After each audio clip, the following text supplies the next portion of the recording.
The topic of this panel is the universal meets local.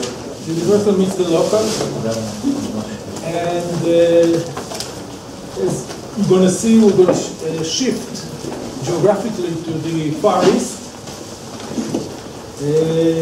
but probably still stick to the Jesuits, as one can see immediately from the name of our first lecture, Jesuits' efforts for converting ascetic figures in Ethiopia and India during the 16th and 17th century. And the lecturer of this topic will be Dr. Leonardo Cohen, who was born in Mexico City and today lives in Jerusalem. Leonardo Cohen obtained his PhD in general history from the University of Haifa. He has published several articles in the fields of Ethiopian studies and the history of the Society of Jesus. His book, The Missionary Strategies of the Jesuits in Ethiopia, was published in 2009. Cohen is a lecturer at the Department of Middle East and African Studies at Ben-Gurion University of the Negev and an associated researcher at the Center for the Study of Religious Conversion and Interreligious Encounters at the same university. Dr. Cohen, please, the floor is yours. Would you like to? I want to thank this invitation to Nimrod and Chaim and Effie and of course Rachel and Batel. I am very glad to have the opportunity to talk about this topic, and also I am very glad that it was today on Wednesday, because as a Mexican citizen I was in the clandestinity the last 2 days because the Trump visit to Israel. So for that reason I am glad that today I can go out. And also the third reason is that I am very glad that it was after the last panel with that I can relate also to some of the last remarks by Nimrod about the difference approaching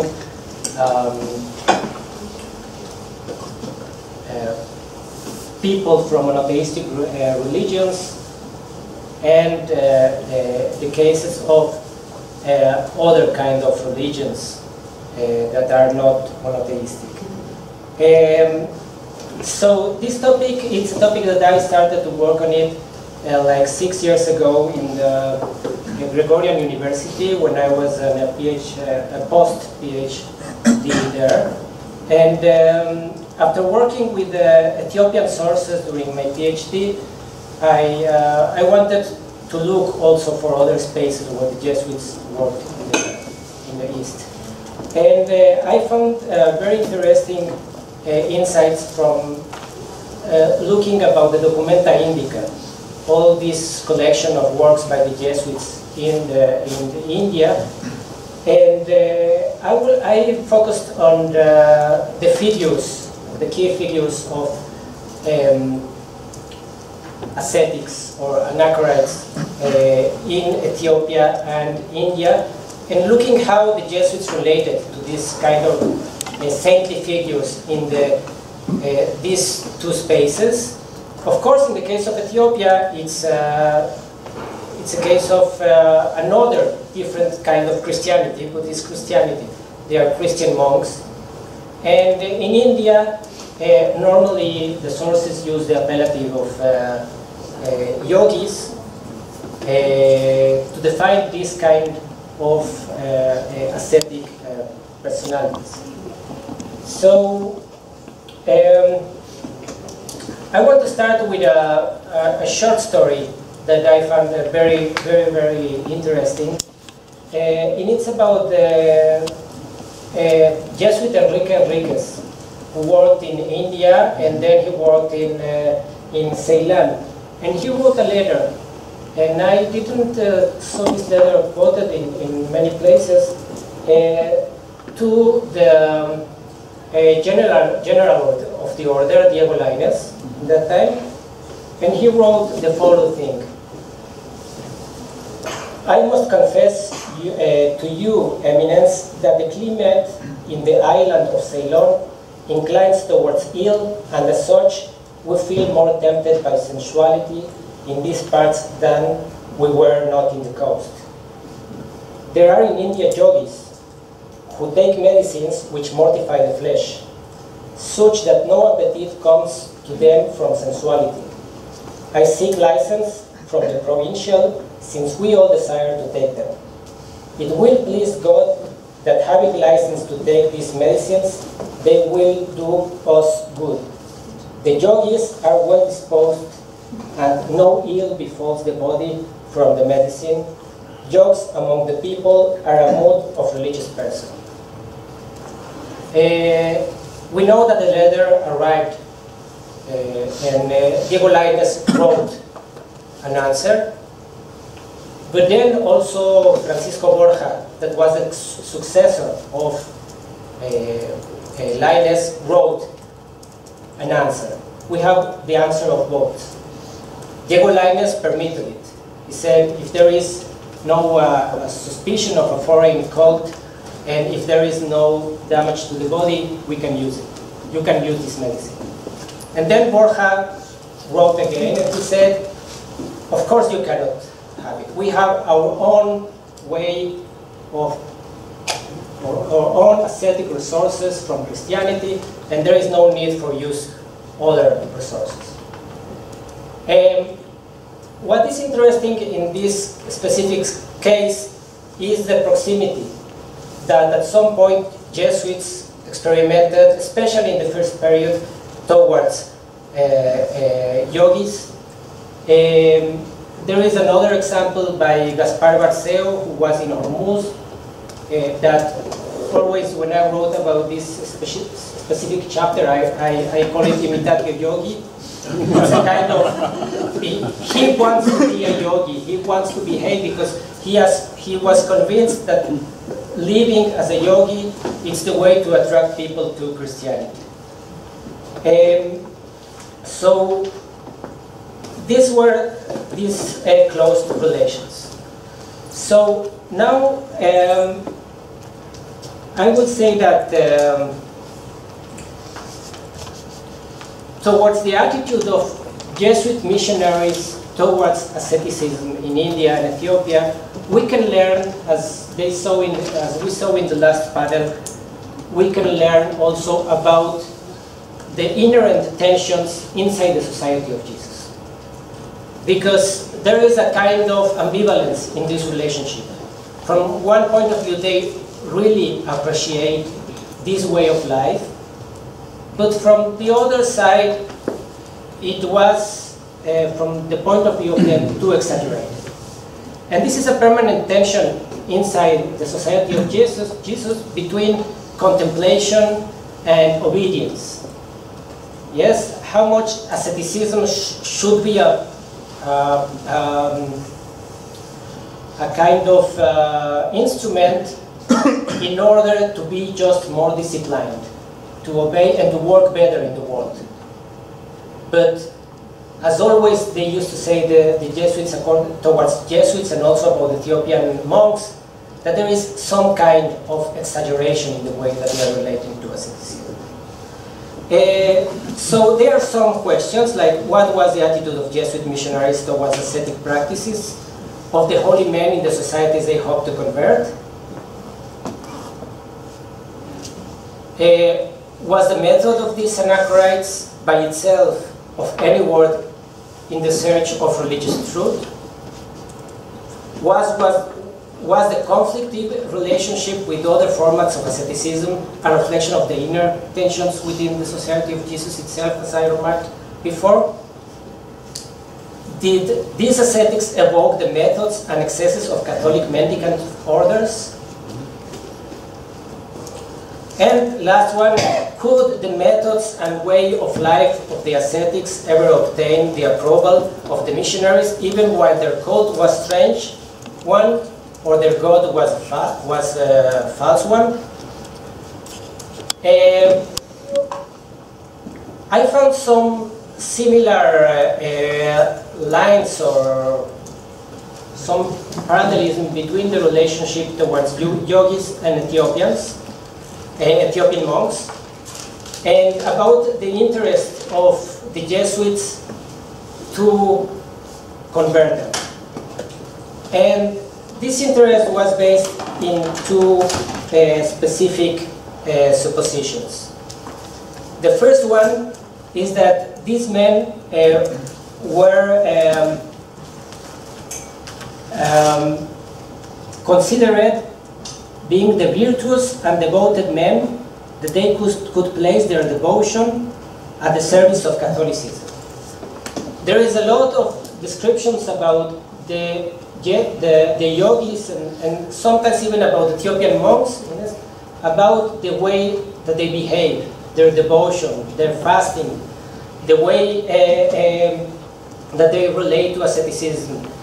And the fact that if they become Catholics, they can serve the God instead of the demon, and this way of life could be in favor of the Catholic faith. But the second is what the Jesuits understood as local points of sanctity in the societies where they worked.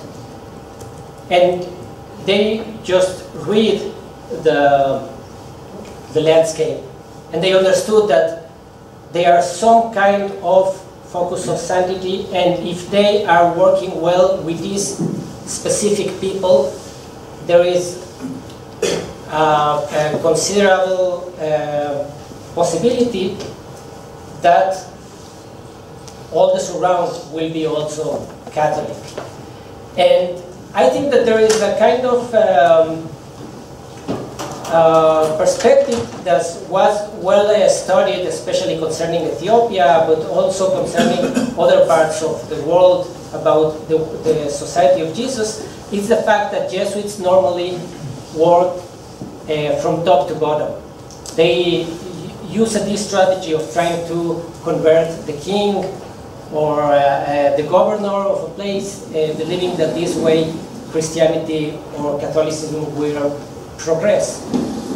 But I think that this kind of approaching ascetic people was less researched. I think that it's more or less like when they try to convert a shrine. There is a holy shrine and they converted this holy shrine in a Catholic shrine. So the same way they related to a kind of holy man, that they will serve the Catholic interest in the moment that they will understand who is the true God.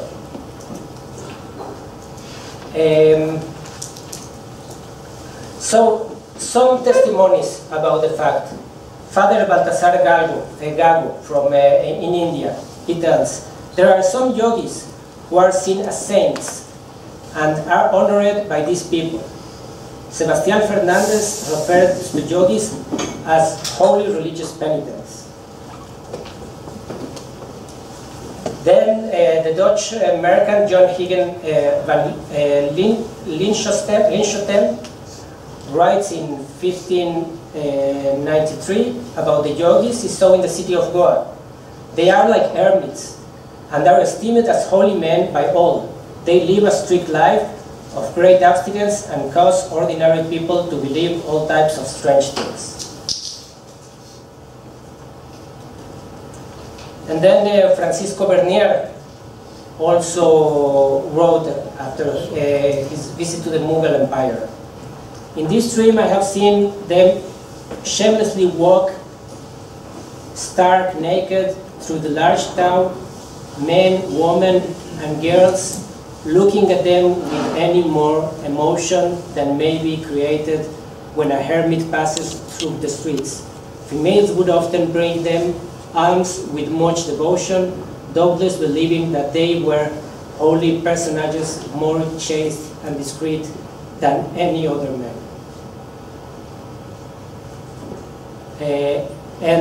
In Hormuz, Gaspar Garceu wrote, a great commotion was caused was caused by the conversion of this kind Gentile, for he had great authority in the land of Moors.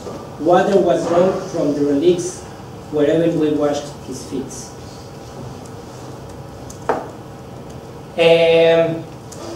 And one more. After the conversion of a yogi, Melchior Nunes Barreto wrote, "I was greatly fascinated by the wonderful fire that the Lord bestowed upon he that before had been a yogi and master of idolatry.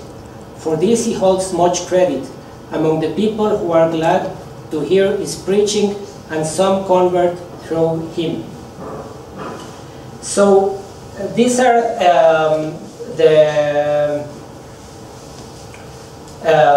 the testimonies about the conversion of the yogis.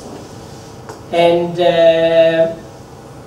we have also testimonies from Ethiopia, some decades later, talking about what we call, or we used to call in the Ethiopian language, Bahtawi. And the Bahtawi is a monk that lives lives of solitude and anachorite, in contrast to a monk that lives in community. And these were especially one of the most difficult enemies of the Catholic faith in Ethiopia. So their relationship towards them, it was very, very complex. But then we have Gaspar Paez relates to one of these Bahtawis. As a man of solitude and good life, he is the great authority in his land. Another case is that of Aliba Tengel, Milk of the Virgin, an esteemed hermit known for his great penance and for being a clean monk. Word that they used to mean that had no female friend or disciple, which is the same.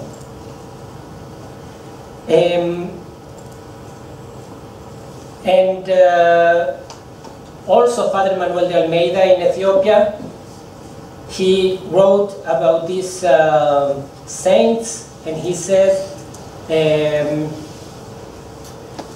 that their sanctity was fake. And Luis de Acevedo tells also about the glory of conversion of a great monk brought upon the Catholic faith, being that the monk was a person much renowned and of great authority, who by his conversion showed many the way, and thus discredited the doctrine of Ethiopia and provided a persuasive argument against it. So, these monks and ascetics in India and Ethiopia were target of conversion. We can see that depends of the space. When the Jesuits had the possibility also of using some kind of force, using some kind of violence, also to submit them, they used to do this. But in general terms, we can see that they have this very complex relation towards them, because from one point of view, they saw them as a kind of religious person with good habits, with a kind of sanctity. But from the other point of view, they were served a wrong God. And even more than that, there is a very interesting description by Father Luis de Acevedo in Ethiopia, that he describes the Ethiopian religiosity as a kind of old Portuguese religiosity. It's like, he's not saying this in these specific words, but it's like we are in the Portugal before the Trent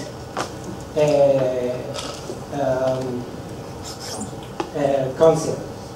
Yeah, it's a kind of romantic way of approaching the religious life of the monks, that they have very, very devoted, but still they are not enough disciplined. They have not a proper way of interacting with the others and using these ascetic elements in order to advance religion. So, just for concluding, I will say that some Jesuits documents even make mention of the title King of the Yogis, talking about hierarchy, and also in Ethiopia they used to look for, to try to understand which kind of hierarchy is working inside the religious community in order also to convert the key people of the religious life in Ethiopia. In India and in the spaces where the yogis were living, it was more problematic to establish a clear connection between hierarchy and ascetic life. In Ethiopia, even though it was not like in the Catholic religion, because Ethiopian Christianity is more decentralized than the Catholic religion, still they continued to look for the different hierarchies inside the ascetic life in order to promote Catholicism among the superiors and the more respected men. So I worked on this topic, as I told you, for like 5 years, more or less during the summers, but it's the only time that I have time to work, really. And this general, I mean, this work was not, as I hear someone in the National Library say, my book was published nowhere. So this was not still published, but in case that there are a lot of any more questions, I would be glad to relate to them during the final stage. Thank you.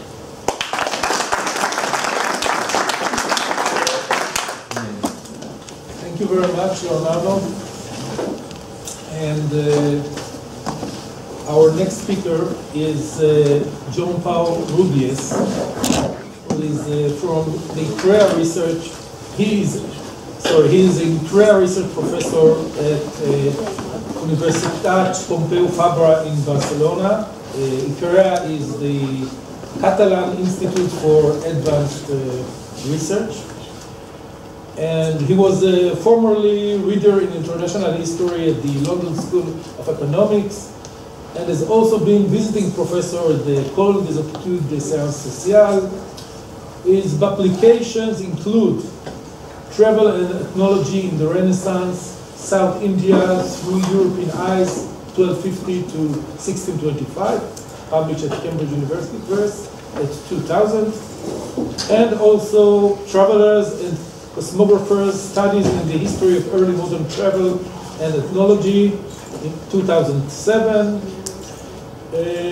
Joan-Pau directs the research group on ethnographies, cultural encounters, and religious missions at the University Pompeu Fabra in Barcelona, and is a member of the editorial board of Journal of Early Modern History.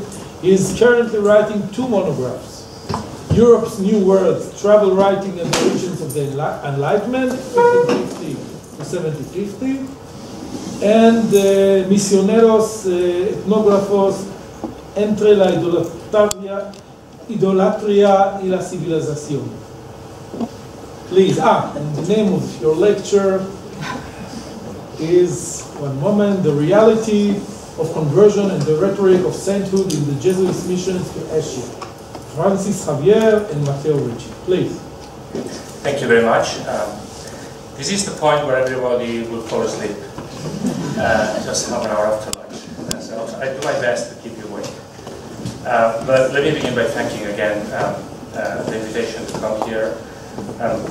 Haim has for a long time promised to bring me, and it's wonderful to be here in this occasion, actually. What I'll do today is to consider the missions to Gentiles of the Jesuit order, and put together a dialogue between 2 processes. One, the creation of saints and the other one, the role of conversions. The conversion of Gentiles was an essential part of the justification of the Portuguese Empire in India. As we actually heard already yesterday from Claude's talk, it was one of the three, one of the key elements in the ideology of imperialism. And the Jesuits came at a crucial time in order to give new life to those missions, although they were not the only ones. This is something I'll come back to. And if anyone became a paradigmatic missionary saint, that was Francis Xavier. He is today, still today, very much an iconic figure. But I don't think people have thought carefully about the role of conversion in this process of sanctification. So what I'll try to do is to see what is the relationship between conversion, sainthood, and the process of propaganda through edification that accompanied the process of canonization and the propaganda of the missions. Because the missions were important in two different places. They were important where they took place, and they were important in Europe. And I think that there is a very interesting tension often between what happens in the mission fields and what happens in Europe. And some of these tensions emerge in the processes of how the role of conversions in the process of sanctification, of canonization. So let's begin very quickly with Francis Xavier. Francis Xavier, as probably you are familiar with, but I'll just summarize very quickly, was sent to India from Portugal, very much with a direct connection to the King of Portugal. And let me, I'll look at later. The King of Portugal, John III. And as he arrived there, immediately he was taken to the to Goa. This is a picture of him preaching, which is from a cycle of paintings in the Church of San Roque by Reynoso, a cycle of paintings that was done in 1619. They're still there today. They're extremely beautiful and interesting paintings, and they focus on a series of key moments in his career in India. I could bring a whole paper just around those paintings, but then I wouldn't be able to talk about the other things I want to talk about. So I'll just show 2 or 3. But I think that what is clearly the case is that, first of all, Francis Xavier is a preacher. He's a preacher to the people, to the multitudes of Gentiles and Christians. The role of baptism is very important in the letters Francis Xavier wrote about his actions. And as soon as he arrived in India, he was taken to a place called the Fishery Coast, Pescaria. That's the southern tip of India, called Cape Comorin. And there, he spent a whole month baptizing people. He calculates that he realized that his arm hurt because of how many people he had to baptize. And he said he calculates he converted about 10,000 in a month. And he would spend longer time. He spent a longer time there. And he said, well, eventually we'll have thousands and thousands of converts. This is a big question. How was that possible? What was the reality of that conversion? This is just a story. Well, in fact, it is not just a story. It just happened to be the case that there was in a whole cast of very poor people, the Paravas, specialized in the fisheries of pearls, the pearl fisheries. That's what's called the Fishery Coast. And they were, at that time, competing against other groups of Muslims who were basically competing for the same fisheries. And they also were under pressure from the Hindu lords, the Hindu kings who controlled the interior. These were the king of Travancore and the king of Madurai. They were Nayakas. They were actually, in theory, there was a bigger king, which is the king of Vijayanagara, like an emperor, who's very far away. And then there was these local petty kings. And of course, what do kings do? Well, take resources from the peasants and the workers and the fishermen. And their job was to extract resources from these people. So these people, at some point, being caught between the Muslim rivals and the Hindu predatory kings on the other, they found a solution, an alliance with the Portuguese. who were then fighting for control of the seas against Arab traders. And the Muslim alliance that included the Ottomans, the king of Cambay, and the king of Calicut.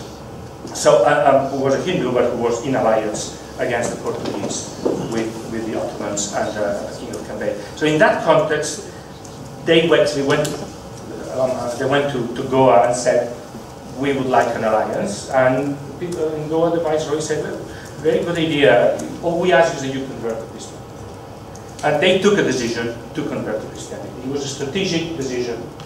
It began with the elites, and then the Franciscans went, baptized people, and then when Francis Xavier arrived, saying, I'm going here to spread the gospel, the governor then, Martin Afonso de Sousa, said, oh, you got a perfect place for you. Whole villages, 30 villages of people. He right there, he started asking, are you Christian? Yes. What do you know about Christianity? No, absolutely. So he had to begin from zero. So he baptized all the children especially, and then he preached and he taught the credo, and he focused. He has a very interesting letter in 1544 where he explains how he did it. He taught the credo, and he said all you need is to believe these 12 articles of the faith. So memorize them and repeat them and say, I believe, I believe, I believe. And then the 10 Commandments. You have to follow the 10 Commandments. That's it. And then pray. The Pater Noster and the Ave Maria. So he would summon the whole village on Sundays. He would have a translator, because he did not speak Tamil, which was the language. He had a Christian from Goa translating for him, and he would then prepare a catechism, or there is a very simple, minimalist form of teaching, and that was the idea. But the fact is that, and this is the picture, sorry, I meant to show you before, which is the picture of Francis Xavier with King John III, which is relevant in a minute. The fact is that the Francis Xavier wrote about these conversions in his letters. Now, let me bring now the other element, which is sanctification, canonization. Francis Xavier, after India, went to Japan, and then we will talk about it in a minute, and then tried to go to China, and he couldn't reach China. He died at the door of China, in a small little island. And after that, his body was brought back to Malacca and Goa. It was uncorrupted and immediately the object of veneration. For days after he reached Goa, queues of people just went to worship that figure, and in essence, he was already a saint. Immediately. Instantaneous, as far as the people of Goa were concerned. As far as John III was concerned.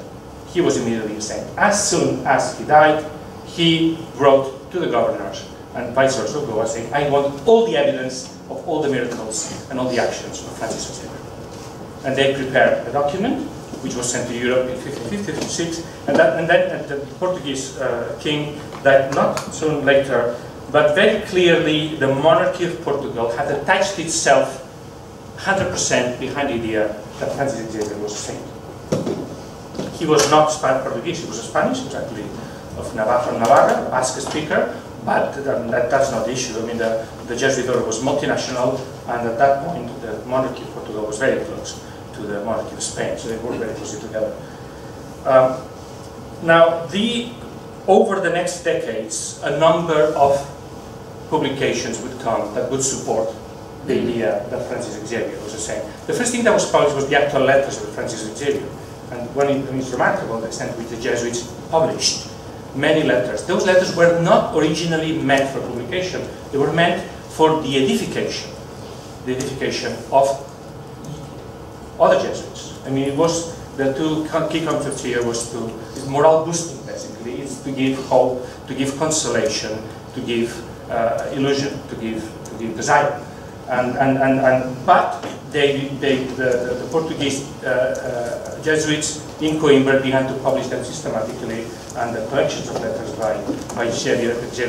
Nowadays they're critical editions, but they were already fairly, I mean, they were altered to some extent, but on the whole they were faithfully published very early on. In Portugal, then in Italy as well, and the Italian versions were the more influential, although often the least reliable. this culminated then in books about Francis Xavier, his life.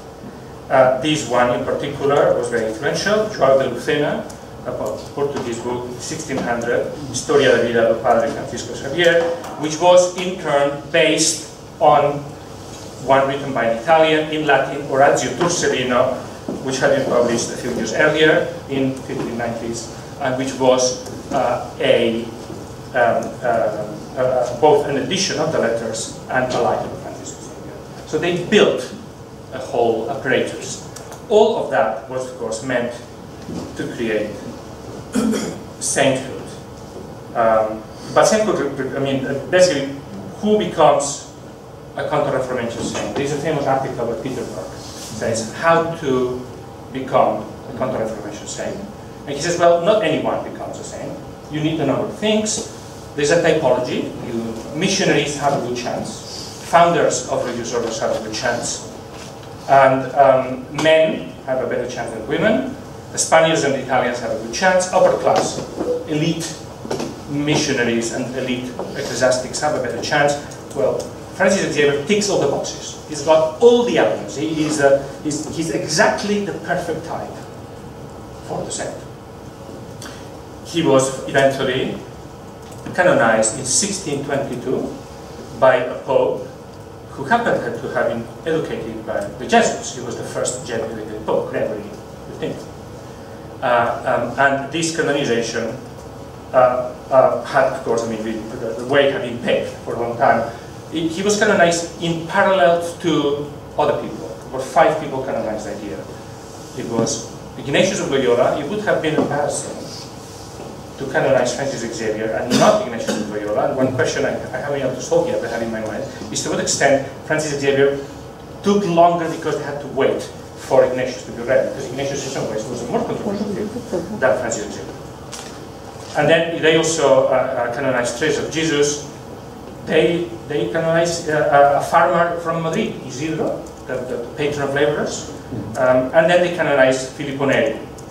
The Italians said they've canonized 4 Spaniards and 1 saint. That was the Italian version for it.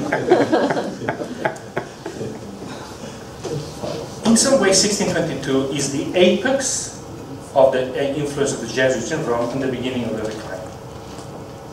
It's a very clearly. It's also the year of the creation of the propaganda fide, which would eventually become the key tool by which the Roman Church undermined the control and the prominence that the Jesuits have acquired in the missions of the East. So it's a very interesting moment. It's also a moment when the rights controversy explodes in India. And at that moment, Gregory XV is the last pope to support Roberto Nobili. From then on, they're going to backtrack. So it is a moment of maximum success of this Jesuit propaganda machine and the beginning of decline.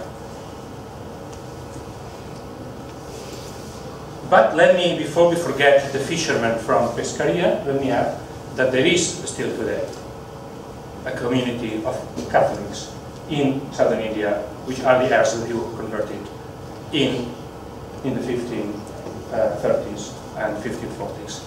And this is just an image of a recent celebration of the worship of the Lady of the Snows. The actual Lady of the Snows is a figure brought from Manila.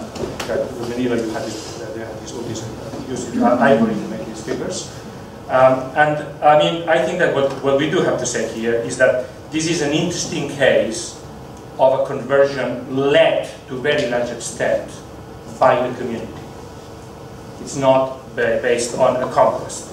Unlike what would happen in the Philippines, unlike what would happen in Sri Lanka, Ceylon, this is the largest number of converts that are peaceful conversions. In Goa, there was a lot of forced conversions, the area controlled by the Viceroys.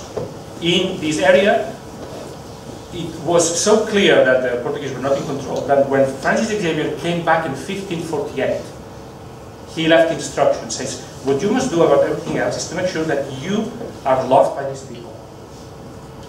Because if you are, basically, you know Machiavelli, you have to be feared and loved, and if you listen out, that's to be feared and loved. But you couldn't be feared here very much. because there was a Portuguese captain, but they didn't really have a good relationship. There was lots of tension, and they didn't have real control of everything. So they had to be very careful. It all depended on the community accepting the relation. And the job of the missionary there was to teach, basically, to teach bottom up. And of course, this community had a lot of power to define what kind of Christianity they would have. When the Dutch arrived in the middle of the 17th century, they tried to expel the Jesuits, they tried to suppress Catholicism, and they failed. Why? Because it was not the Jesuits who kept Catholicism, but it was that community. It's an exception. Now let's move on to the next stage in the journeys of Francis Xavier, Japan. In Japan, Francis Xavier was meeting a very different kind of challenge. We spoke about it this morning. He was trying to convert people who were considered to be rational and civilized. He himself said, these people have universities. They are Buddhist schools of learning, and these people are rational, and they have writing, and they are very intelligent, and we need to, he thought, it would be even easier than in Southern India. It became much more difficult, because he had to dispute with them. This is an image of one of the other episodes that a reader of João de Lucena would be able to find out about, which is the story of a dispute, again, between Francis Xavier and a number of monks. You can see in the background there, which are Buddhist Zen monks primarily at that point, who disputed in 1551. And the man sitting here is actually a daimyo, which the painter Enrique Enriquez in Coimbra, also at the same time that in São Roque they were doing a cycle of miracles and achievements by Francis Xavier. In Coimbra they were doing something similar, and this is one of the emblematic moments, the superiority of Francis Xavier in rational argument against the Japanese lodges. We have, I've written an article about this, which you might find if you want to go back to more detail, which is about how much of these dialogues are real and how much of them are imaginary. What actually we have here is this daimyo, which is the daimyo of Bungo in the island of Kyushu, southern island of Japan. He actually did have a meeting with some Portuguese traders, including one man called Fernão Mendes Pinto, who is important to this story. But this dispute didn't take place as it was known in Europe.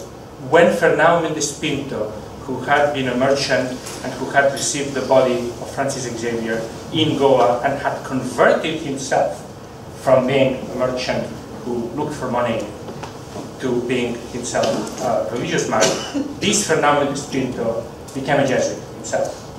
And he accompanied the Jesuits to Japan. And he ended up in Bungo.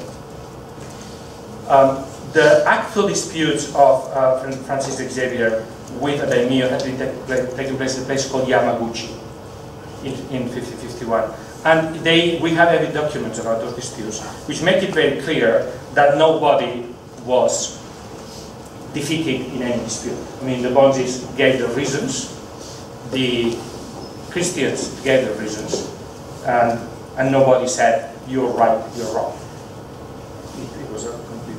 However, when Mendes Pinto later wrote the history of his life and his adventures in Asia, he spent a lot of time describing Francis Xavier as a saintly figure, defeating the Bonzes, and he placed the debates in Bungo, because by then the daimyo Bungo had become Christian. And the beginnings of the success of the Christianization of Japan, which would end in tears eventually, but were looking very promising in the late 16th century, early 17th century, 1600, very promising. At that point, it looked as if Francis Xavier had started a process that would succeed. The reality is that the one who did all the job was his successor, Cosme de Torres, who was left behind. Francis Xavier was there a couple of months, did tried to preach, was not very successful, and left for China. Arguably, the one who had done all the hard job in southern India, amongst the Tamils, had been Enrique Enriquez, another hero we've heard about today, who spent 40 years working with the Tamil community. So here we could ask ourselves, who is really doing the converting, who's really succeeding? Sometimes there's an invisible figure, and if you go down, then usually there is a Christian convert of Japanese origin or Tamil origin doing the real job of converting. In fact, the more locally rooted people are, these agents of conversion, the more successful they are. But the one who has to become a saint is the leader, is the apostle of the Indies, Francis Xavier. And therefore, all the narratives get fabricated around that idea. So we're talking here about not only how to become a Counter-Reformation saint, but how to fabricate a Counter-Reformation saint. And before I move on to the next stage, let me add one little point. The stories that the paintings in São Roque and in Coimbra emphasized were the stories of miracles, the stories of supernatural interventions. The stories of disputes and the stories of conversions appear there, but they're not as important. The really important things were the miracles, because they're the clinching argument. And of course, that is the point at which there was tension. Because even some Jesuits in India, notably a man called Alessandro Valignano, who was the leader of the Jesuit missions in the late 16th century, a very important man for the next stage in the story, he wrote back to Europe saying, the stories people are publishing in Europe are false. Those miracles are not true. So even the Jesuits themselves thought, you're going too far. You have to base it on actual evidence. There was one historian called Pedro de Rivadeneira who had published a life of of Ignatius of Loyola, where he had also written about Francis Xavier, and he had collected all the stories that were miraculous. And the Jesuits would say, oh, wait a minute, here's the Jesuit, of course, himself. But the Jesuits in India and in Asia were saying, you're going too far, be careful. And basically, the idea was you needed to do it properly. Turcellinus, the one I mentioned, was an attempt to define a well-documented story. Mendes Pinto got away with it because Francis Xavier had disputed with the daimyo Yamaguchi. He very cleverly moved it to Bungo, and nobody noticed. And then it became part of official historiography. So here there was a very interesting, you fabricate, but you fabricate in a way that can work. You cannot do it badly. That is an interesting point there. Which miracles are well attested, which are not. Well, Francis Xavier, as I said, died in the island of Chuan. I don't know whether the French name is right. In 1552, as I said, he immediately was taken back to Goa. This is one of the paintings that are important. This death is important not only because he became, as I said, immediately a saintly figure, but because he couldn't get into China.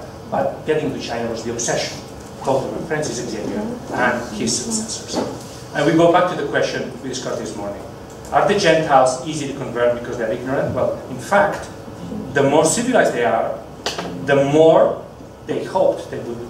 That was the hope in the 16th century. The more easy it should be, because the Counter-Reformation was built on the idea that reason and faith are perfectly and entirely compatible, that you cannot go wrong, that if you follow reason, you follow nature.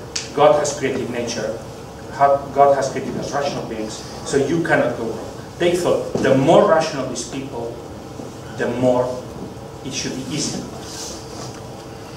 And who was going to do that? Matteo Ricci, sent by Valignano, who I mentioned already, into China. And this is the book about the mission of Matteo Ricci, written by Matteo Ricci from the 1580s to 1610 when he died.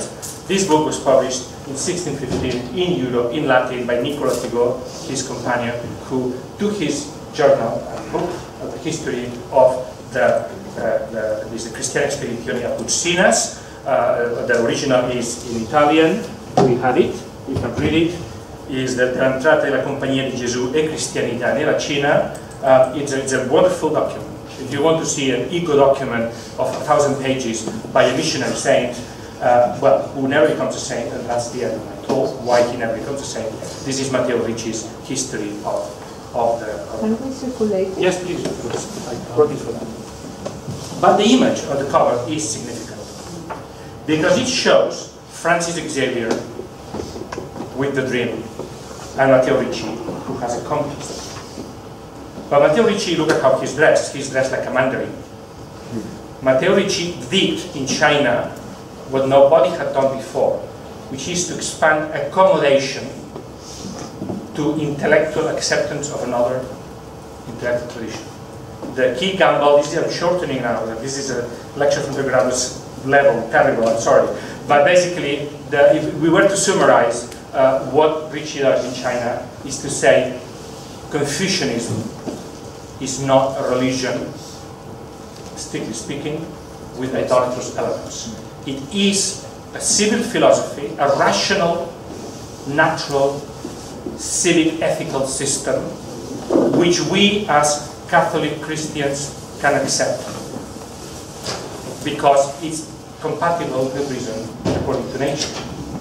And all those elements in Confucianism that you might consider to be idolatrous or superstitious are because of the influence of the Buddhists, who are the bodies of the story from Japan to China. Therefore, what you do is to say, we will make an alliance with the Confucians against the Buddhists. And he devoted decades to appealing to the cultural sensitivities of the literati of China in order to implant a version of Christianity that the Chinese could accept, always on the basis that you couldn't go with a sword. There were some people in the Philippines who thought that you should come to China because that's the best way to spread Christianity. But Philip II thought it was not such a good idea. I think he was well advised at that point, and therefore the only way to do it was through persuasion. Now, Matteo Ricci, the story is one of someone who goes from not being allowed into China to managing to get into China, to being considered as some kind of Buddhist, to slowly thinking that maybe what we should do is to appear as Confucian literati who come from the West and who are trying to learn from them and at the same time teach them. So the whole idea is kind of like dialogue. And his specialty was having conversations with the literati about how bad Buddhism was and how wonderful Confucius was and how great it was that someone from the West had the same rational values. So he wrote books on ethics, on friendship, often based on stoic ethics. Because the argument he had, Ricci, is that what he was doing was what the ancients had done when they accepted some elements from Stoic ethics and other elements of classical culture into Christianity. He's saying, if the Enchiridion of Epictetus is a good book for a Christian, if Justus Lipsius is inventing Neo-Stoicism, Christian Stoicism, why can't I do Confucian Catholicism?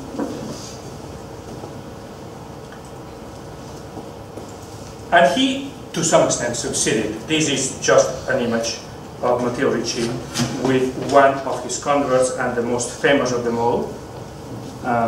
He was called Paul in the Christian baptismal name, Xu Guangqi in the original Chinese name. This man was a great, the highest ranking minister in the empire who became a Christian, and he had a crucial role in making Christianity acceptable in Chinese terms.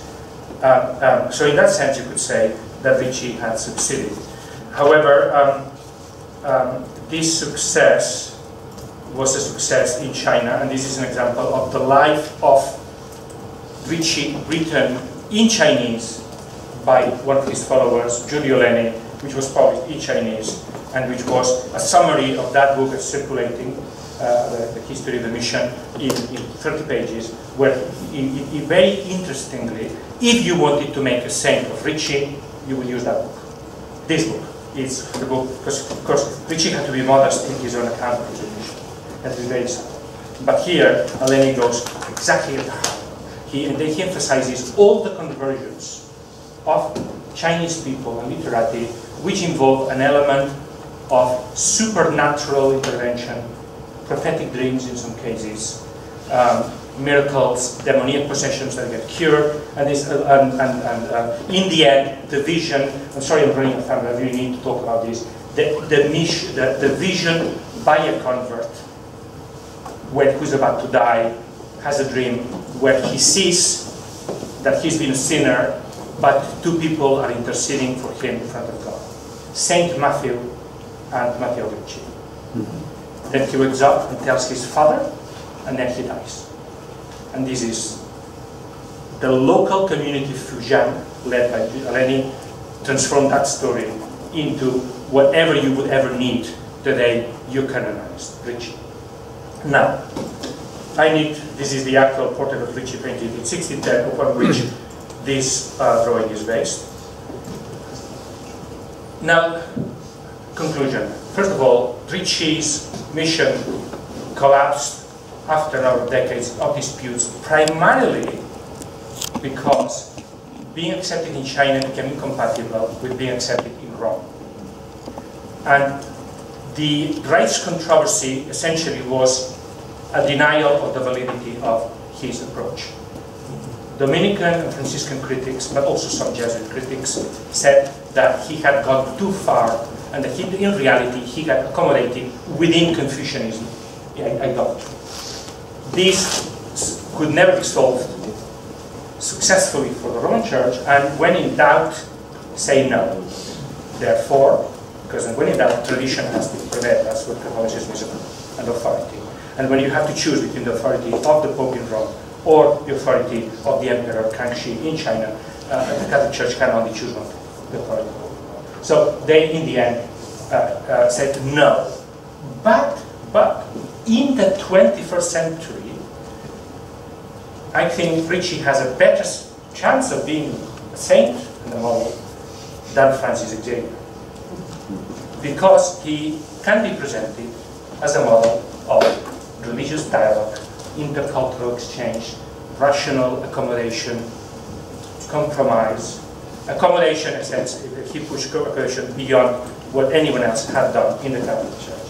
And I could say, just to end, that modern secular biographies of Ricci follow primarily his own letters and history and essentially reproduce the narrative of a hidden saint that is yet to be revealed. Thank you.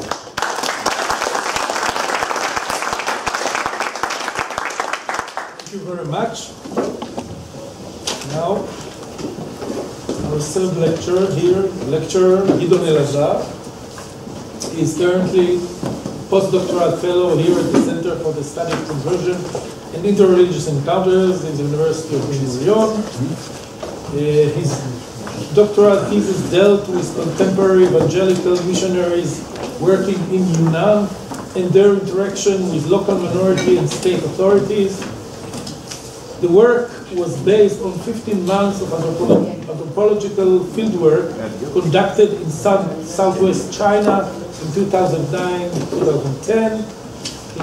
In addition to the postdoctoral work, he also teaches at Bar-Ilan University and Herzog College. His courses deal with Chinese history and culture, as well as comparative readings of Buddhist, Taoist, and Jewish esoteric texts. And the lecture is Keys and Bridges, Evangelical Missionaries in Southwest China and the Christian Translation of Culture and Myth. Please. Make a note of giving you a slightly longer bio next time so that I can prepare. So I'm happy that you brought us to the 21st century, because that's what I'm going to speak about today in China.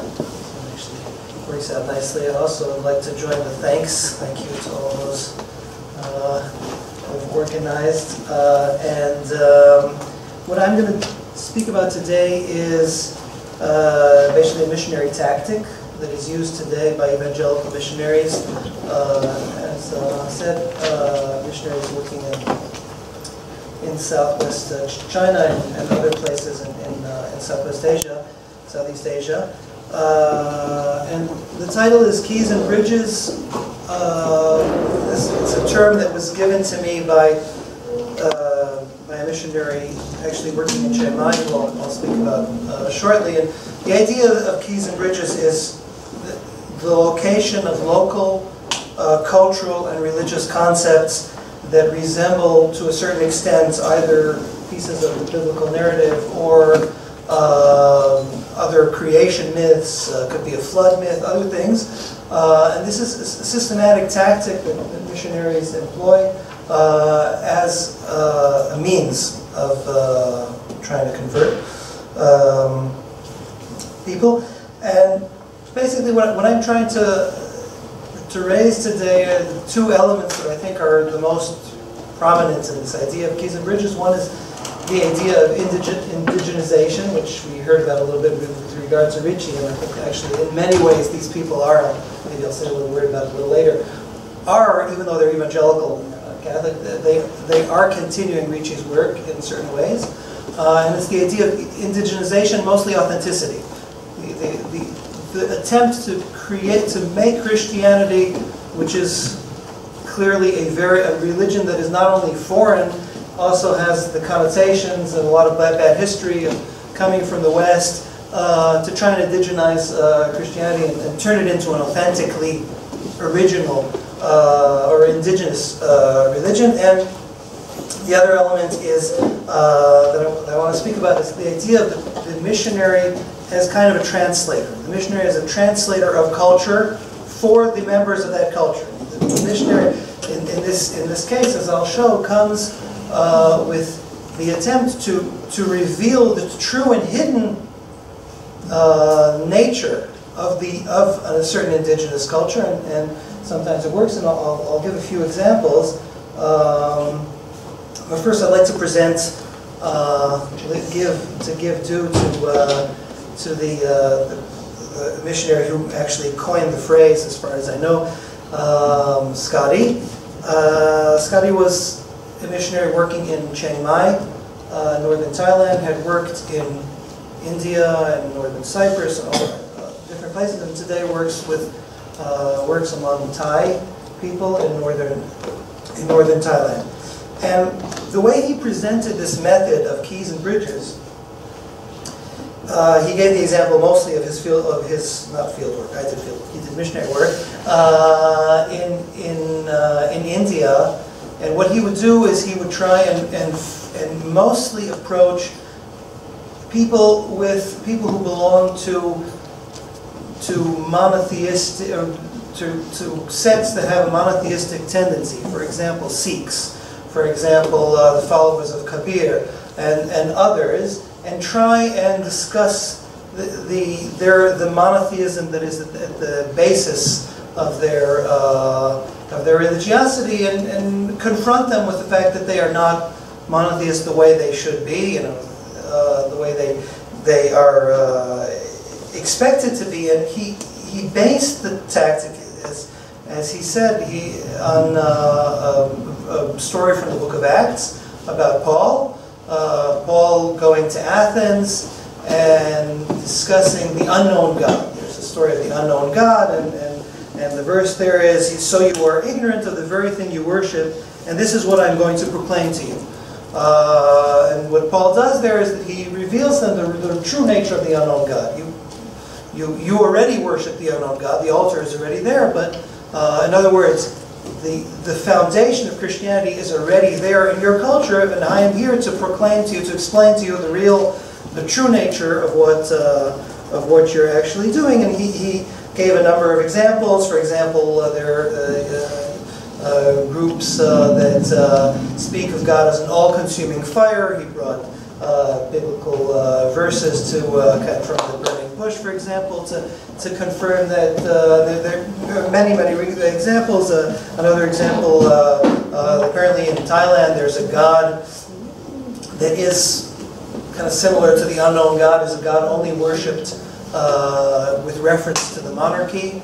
at least so Scotty claimed. And again, the idea of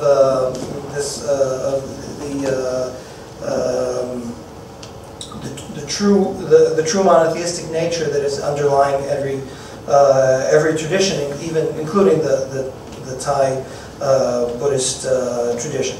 Now, in many ways, I'd like to say before I continue in the reference to the Chinese example,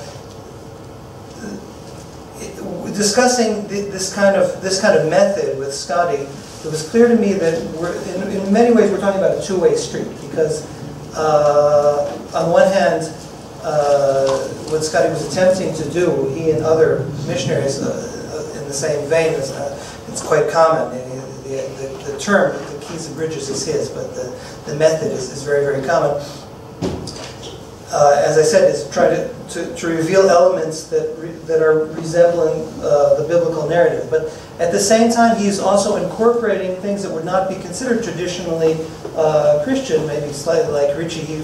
I would say Scotty was more liberal than most I met. For example, he told me that in his community in India, he had a Brahmin who had accepted Christianity and would,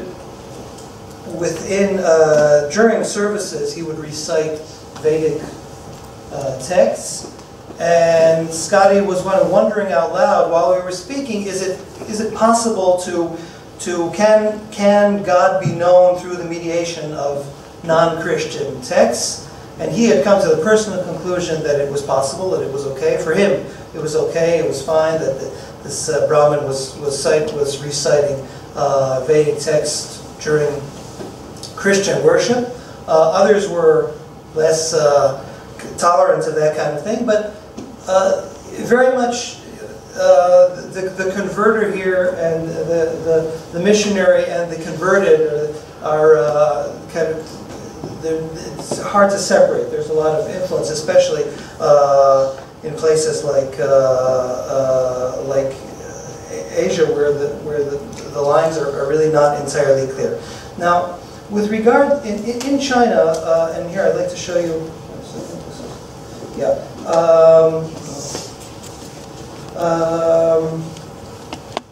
Let me say first something about the idea of translatability. I think that the idea of keys and bridges, the idea that a missionary can discover within a certain culture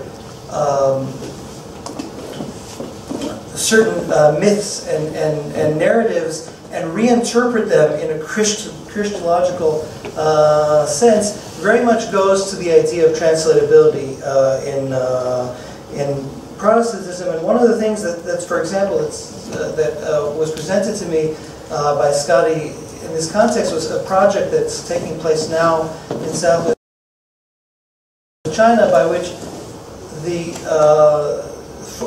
40 or so biblical stories have been collected, and they are translated through oral renditions and performed before people speaking the given language to try and discover which of the versions is most acceptable. And as one of the people who's written about this writes, the idea is to find the language of the heart. In other words, the idea is not to arrive at a perfect translation, at the most literal translation. Rather, the idea is to arrive at a version that is most acceptable. To kind of illustrate the point, I'd like to talk about a different missionary tactic, something called the C2C, Creation to Christ. It's a 9-piece oral rendition of the story of the biblical narrative from the beginning until the resurrection, and appears in many, many different varieties all over the world. And what's important is that it's entirely locally based. Now, there are almost no rules as to how to perform this oral. And just to give an example, this is from actually the C2C site that is devoted to sub-Saharan Africa. It is okay to go broader, but not to go more specific. For example, instead of saying pigs in the demon-possessed man story, we say animals, because pigs offend Muslims and distract from the meaning of the story. A pig is an animal, but a sheep is not a pig. So we would never substitute sheep. Animals is still true, but keeps them focused on the miracle and not that part of the story. Avoid the use of the word Christian. The word Christian often draws up negative connotations that are not true of what we are teaching. Use the phrase follower of Jesus. So you see, it's very, very flexible as far as translation is concerned. There are certain basic elements that are kept, but in a very, very flexible way. Where does this piece of bridges come to be expressed in China? I would say maybe the most common expression of this idea is the story that's being widely told today about the monotheistic history of China, taken from Ricci, by the way. And Ricci was the first. He started this idea that the Chinese actually had, at an ancient period, had a monotheistic religion that has been corrupted. He uses exactly, he very much follows, he and those who follow after him, follows Chinese historiography. In other words, as you said, Buddhism is the bad guy. The Confucians were already proposed to say that anyway, that Buddhism was the corruption.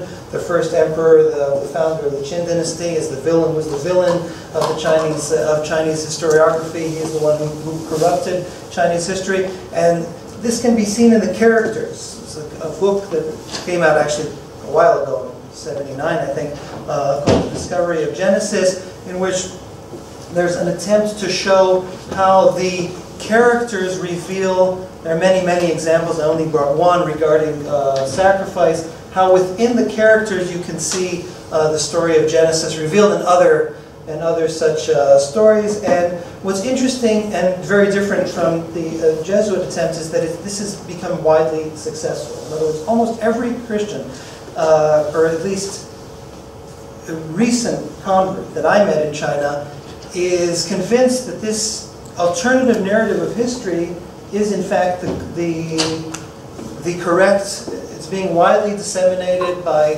a number of people in the Chinese community outside of China, mostly in the United States. A big series called China's Confession, but in Chinese it's called Shenzhou, which means God's country. An ancient name for China, was released a few years ago, in which he gives the whole story of the Chinese corruption, the original monotheism. Another element, I just brought another example here, is the worship of Shangdi in the Temple of Heaven. Shangdi is an ancient name for the Shangdi just really means the emperor on high, or the highest emperor. In the Temple of Heaven in Beijing, once a year, the emperor would sacrifice. It was only the emperor who did this. The border sacrifice, very important sacrifice that was done to this kind of the unknown god. Shangdi has no idol, only a plaque. And in fact, the Protestants, when they began their missionary work in the 19th century, they decided to translate the word God, Shangdi, which was a choice to make a specific reference to the Chinese past. And this is another element of the idea that, of course, the advantage of using the characters in that sense is that they're very, very ancient. And so you can claim that the characters contain elements that have been forgotten. And this has many, we can speak a lot about this idea of the monotheistic past of China. The dragon, for example, is considered the corruption of the adoption of the symbol of the dragon. The dragon is, of course, the serpent, the devil. In China, quite good, is considered quite a good emblem. But in this version in this narrative of Chinese history, the idea is that the devil has been adopted later. Another example, just to give, is the idea of the journey to the West. And if you're acquainted, one of the Chinese classics, the Chinese novel, perhaps, is a novel called The Journey to the West. Describes the travels of a Buddhist monk, Xuanzong, in the 8th century to India to bring back sutras.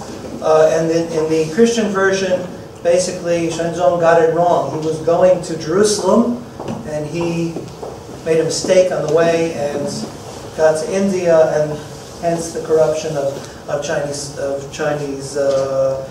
culture. So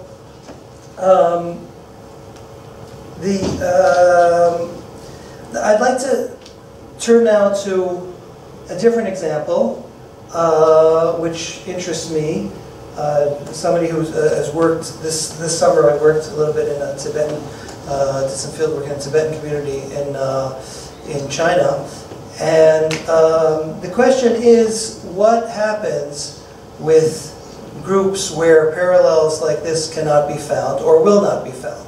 And the example that I'd like to give is the story of Tibetans in China. So, to backtrack a bit, virtually among all missionaries working among almost all minority groups in China will find different keys and bridges, and that includes, for example, missionaries working in Islam, working to convert Muslims, and I've been told that they make references to certain Quranic verses and pieces of the Hadith that allegedly attest to the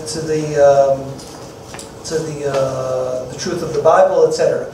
The one exception is the Tibetans, and to give an example from a Tibetan missionary, not Tibetan, but an American missionary working in the city of Shangri-La among Tibetans, when speaking about another minority, minority named the Yizhu, he described to me how the Yi have a myth of a god, a high god, and his son.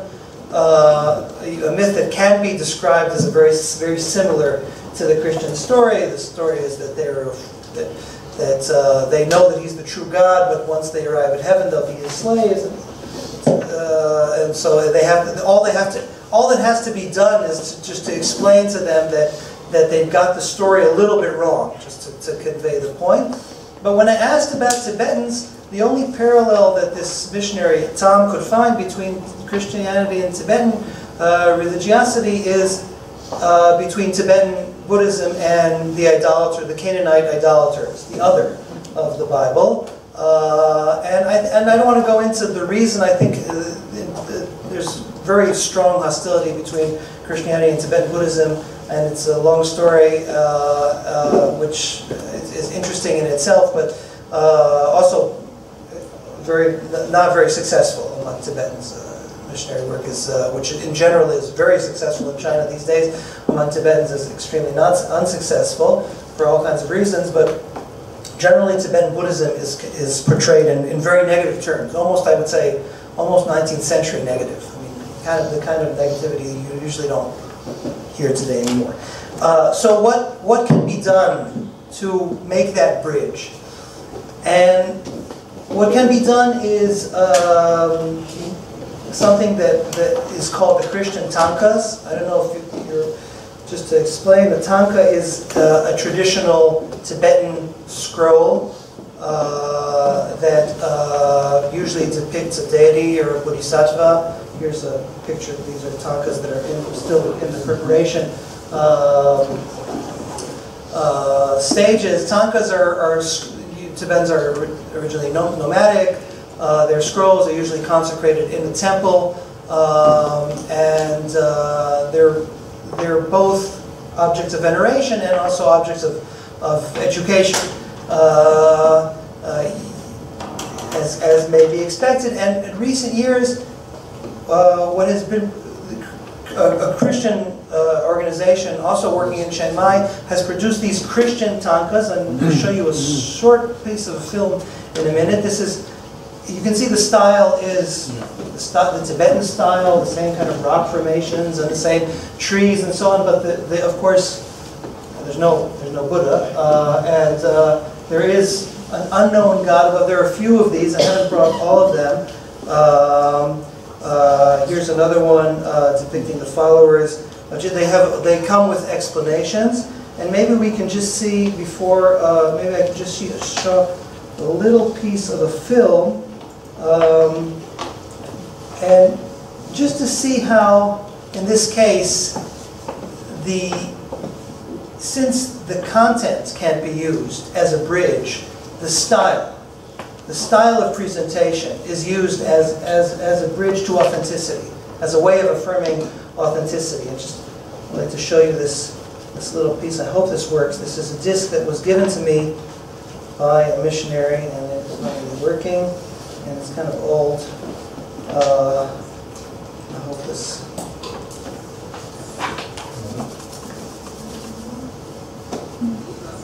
Here we go. Okay, this is a traveling... Wait a second.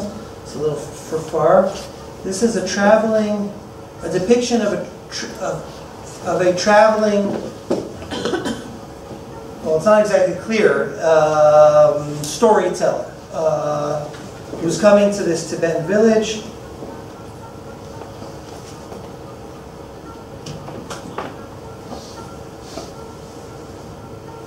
And he's Tibetan, of course. I mean,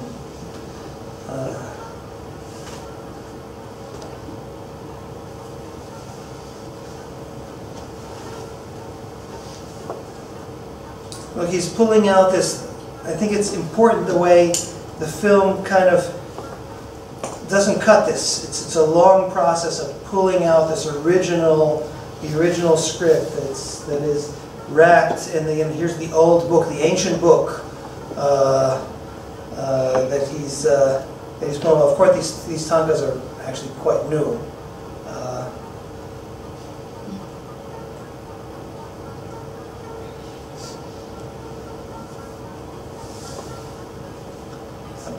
Perhaps. Maybe I'll... Looks familiar. Maybe I'll cut forward a little bit. Here we go. This is the same one that you just saw in the...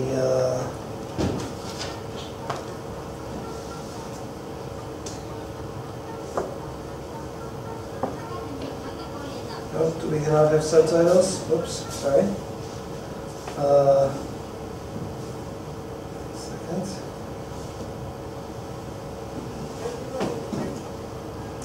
No subtitles.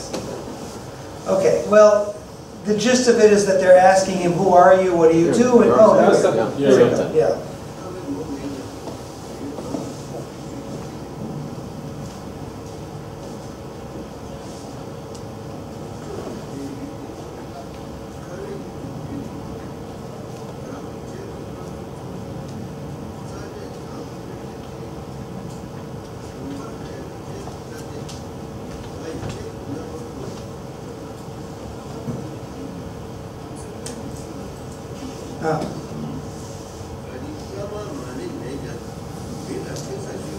Not a storyteller, sorry.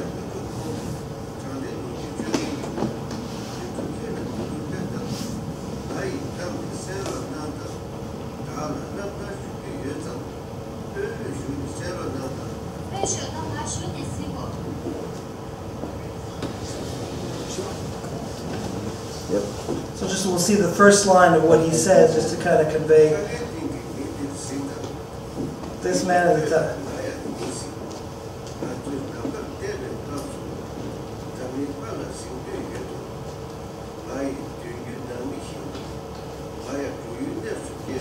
Okay, now he starts with the story. I think that's enough, but it's kind of we can see here how I think authenticity is, or there's an attempt to generate authenticity and the idea of translation. We're bringing this is a tanka. It's an original, and just to show the way this organization has a site. And this is one of the responses of somebody who a missionary who says he's used the tankas and Rinchen shares from India, apparently among the Tibetan community in India. I have used them to teach, and people are very responsive. They enjoy listening to the Bible passage story in conjunction with pointing to the tankas, and accept it readily as this is Tibetan, together with a clear message that is Christian. This in and of itself is a key step forward. Suffice it to say that I have seen the effect to be to link the sense this is Tibetan with this is Christian, in a way that surprises them, but in a positive way. So, just to summarize, the general tendency among many of the missionaries I've met, and I only brought a very kind of very partial example, is to use these keys and bridges as missionary tactics. As I said, this is not a new thing in China, but it's gaining a lot of popularity. I don't really know how effective, in actual terms, the use of these Christian tankas are. I doubt that it's very effective, but I can say that they're used. They're used, and we see here that's in certain cases, it's enough to use the means, the style, when similarities can't be found in the actual religious tradition. So yeah, I think we should conclude here. Thank you very much.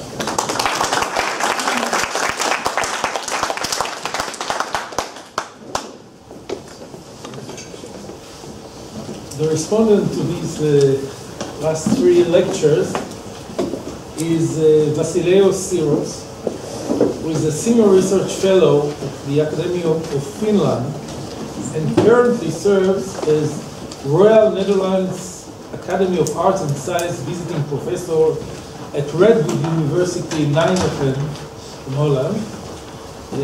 His teaching and research interests focus on the history of Christian, Latin, Jewish, and Islamic political thought. Syros has published several books. I will mention a few. One of them is Marsilius of Padua, at the intersection of ancient and medieval cultures and traditions of learning. And the other one, it was 2012, and the other one, Well Begun is Only Half Done, Tracing Aristotle's Political Ideas in Medieval Arabic, Syriac, Byzantine, and Jewish Sources, 2011. His work has appeared in a number of international reviewed journals, including History of Political Thought, Journal of Early Modern History, Medieval Encounters, Philosophy in the West, Rubies of Juif, Viator, etc., etc. Syros is the principal investigator for the research project, Political Power in the European and Islamic Worlds. He has taught previously at Stanford University, McGill University, the University of Chicago, and the École Pratique des Hautes Études. Please. Thank you very much. Can you hear me? I'm very grateful for your invitation to come to Israel after many years. I feel at home here, and I'm also very grateful to Claude Dove for providing a key to convergence, the idea of convergence, and political thinking around convergence, but also a bridge to this wonderful research group, Center of Excellence. I'm not an expert in convergence, but my own perspective on the whole issue is colored by my commitment to intellectual history, comparative intellectual history, and history of political thought. So I learned a lot from these papers, and I profited immensely from the different case studies presented in these three papers about conversion, about how the Jesuits were trying to spread religious ideals and values employing different practices. And I think it's a very important,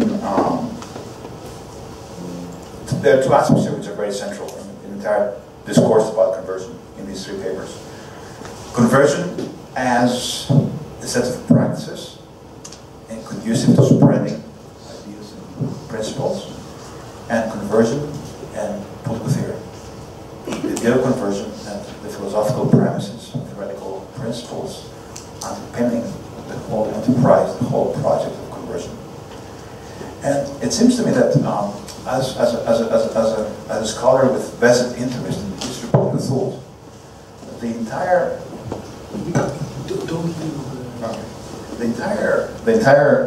debate about convergence lends itself to an examination of practices and methods employed in serving an ideology and spreading an ideology, and also practice employed in what we call today propaganda. And I think a very important notion of work in this project is the idea of religion as civil religion. In the West, there's a tradition about religion as lex, the Latin term lex, the concept lex, which encapsulates, which designates a cluster, a constellation of religious practices employed in different political entities, and are often used and employed to vindicate political authority. And when people in the West, in the Latin West, refer to Islam, for example, they refer to Islam not as a religion, but as a lex. And Muhammad, for example, was the founder of a lex, of a system of practices and religious norms that were specific to a political aim. And this brings me to a very important point raised by Professor Rubies about Confucius and Confucianism. First of all, there's a difference between Confucius, the real Confucius, like Socrates or Jesus, for example, as a historical person, as a figure that produced writings, had followers, and was involved in politics, and Confucianism, the legacy of Confucianism, and the interpretation, reception, and reconfiguration of these teachings in the course of Chinese history. And Confucianism in itself is not a religion. It's a state ideology.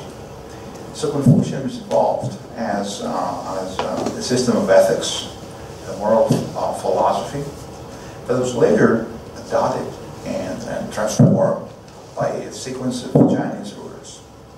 And was specifically used as a tool to vindicate legitimized authority. And then it spread in Korea. There was a very important new Confucian movement, for example. So this idea of state religion, I believe, and religion, the relationship between religion and state ideology is very important when it comes to the idea of conversion. And I think the Jesuits, especially Ritchie, were actively aware of the political, civic aspect of religion. That's why I believe Ritchie was so sensitive to Confucianism and the importance of Confucianism as a pillar for the Chinese system. That's why he also highlighted the threat associated with the spread and dominance of Buddhism. The second point is that a dominant feature in this project is the effort, the attempt to reconcile different traditions and portray, for example, the certain figures, certain emblematic figures, as Christians avant leisure. And this is a very interesting practice employed by humanists, for example, who write about Socrates as the exemplary figure of Greek philosophy, as a Christian before Christ. Right? So we have here very interesting attempts before the Jesuits in medieval Europe, for example, or even Islam, to portray those figures as advocating ideals and principles before the advent of those religions. There's even a theory that Plato came to Israel and he was in touch with Jewish scholars, and Socrates was a Christian, and Aristotle even advocated, he prefigured Christianity. And we have a very interesting attempt to reconcile and bring together different traditions, a confluence of these traditions, in the work by 16th century Inca Peruvian writer. We talked about this in Philadelphia, Guaman Ayala. So this writer was a local nobleman who wrote what we would call Mirror of Princes, a manual about government or about reform, Tratado de Ben-Gurion, that was sent to the Spanish king, but on the way to Spain there was a shipwreck and the manual never reached the king, and it resurfaced as the beginning of the 10th century in Copenhagen, the Royal Library. And there, this thinker associates the genealogy of the Inca nation with Christianity. he reconstructs the entire history of the Incas by advocating that they were exposed and they embraced Christian principles before the advent of the Spaniards in the New World. There's another very important aspect in these three papers which relates to conversion and the theoretical principles at work in the entire enterprise, in the project of spreading a new religion. And as Professor Rubies indicated, there is a very strong link to Niccolo Machiavelli's ideas about how a new ruler takes over new dominions and consolidates his rule over new territories. In the Principe of Machiavelli, there's a distinct chapter, a section about how new rulers expand their authority, because in Machiavelli it's always about expansion. He's not as conservative as the Jesuits or Lutero, for example. How a new ruler should deal with a new satellite state or a colony. Should he live there? Should he kill the nobleman? Or should he eradicate the previous family? And there are different practices a ruler should employ to spread his rule. So this section in Machiavelli, for example, is very important for understanding how the Jesuits perceive the spread of religion and how, as you said earlier, they operate on a top-down basis when spreading religion. And another thinker who is very important in this period and discusses the interface of religion and rulership, or even world rulership, is Tommaso Campanella. So in Campanella, religion is identified as one of the major instruments and tools for the spread of political authority, along with money, wealth, and language. So we have here in Campanella three methods which resemble what today political science would call, designate soft power. You can spread religion by making wars. You can employ different practices. You can invest resources, spread the language in order to erode the political basis of an existing state and secure the allegiance of new nations, new people. And the element of rationality, as we discussed earlier, is extremely important. What I find here very interesting is that the Jesuits employ a panoply of practices that converts the idea that rationality itself is a path to the spread of a new religion. And interestingly enough, there's another thinker whom the Jesuits were courting for a long time and tried to convert, the Mughal Emperor Akbar. So Akbar sponsored debates at his court among different religions, represents different religions, Islam, Judaism, Christianity, about religious topics. And the Jesuits were very prominent in these debates, this discourse. And it's very interesting that one of the works produced at Akbar's court was a selection, a corpus of maxims and reflections from Greek philosophy entitled Thanatos Philosopha, the Fruit of Philosophy, that was later translated into Persian by a Muslim courtier who was close to the Jesuits. So it's very interesting that the Jesuits in this enterprise, in addition to spreading an Abrahamic religion, an early religion, they employ Greek philosophy as the element of rationality, which can be compatible with those pagan traditions. Now I think there are three questions emerging from these papers, and this is my modest contribution to this panel. One is, to what extent are Abrahamic religious traditions different from pagan traditions? And Ricci was, I think, very aware of the fact that there are very pronounced affinities between those traditions, and he tried to capitalize on these affinities to spread, to promote his project. For example, in the Abrahamic context, at least in my period, in the pre-modern period, there is this idea that the ruler, the sovereign, is appointed by God. So the ruler is a reflection of God, he's a representative of God, or the shadow of God. And this is a very important element when talking about the legitimacy of a certain ruler. But even in China, for example, there are similar ideas and tropes that are employed to justify the existence of a certain ruler. For example, there's a very famous idea about the shadow of heaven, the mountain of heaven, right? That the ruler receives, is anointed by heaven, and receives has a mission to govern the state. The second point is to what extent there's a certain degree of syncretism in all these projects about reconciling, marrying together local traditions and a new religion. And I had a very interesting debate with people in Korea last year about the so-called Confucian liberalism. It sounds like an oxymoron because everybody was talking about the Confucian liberalism. And it's very interesting that people with power were trying to introduce liberalism on the West, but framed along Confucian lines. And that evolved into a state ideology at some point. So it's a kind of Confucian variant of capitalism or liberalism. And to many people that sounded like a very, very sort of appealing project.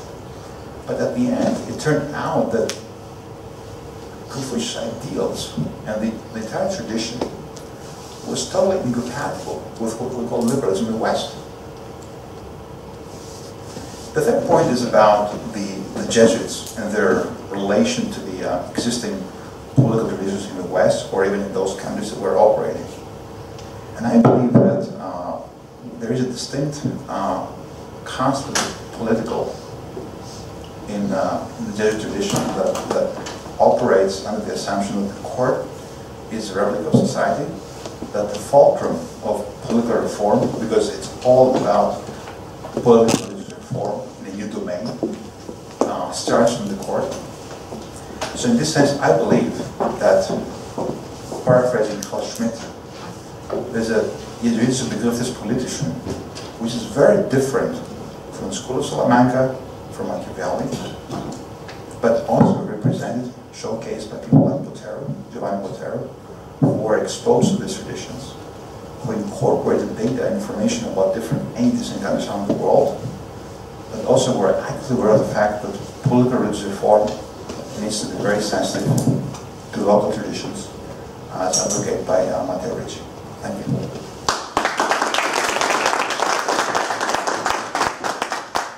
Thank you very much, Vasileios. And is someone from the lecture wants to respond to these three questions? Or the first one, actually, this is a continuation of Nimrod's remark in our last panel. So, would you like to just to say that Confucianism is such a flexible tradition. I mean, in the beginning of the 20th century, was in China, Confucianism was the big evil, right? Especially under Mao, and it was considered what Max Weber wrote about Confucianism was what retarded China. And now it's come back as actually now Confucianism is the key to the advancement of the Asian tigers. And so I mean it's a tradition that can really be, I think, very flexible. Maybe because it isn't a religion.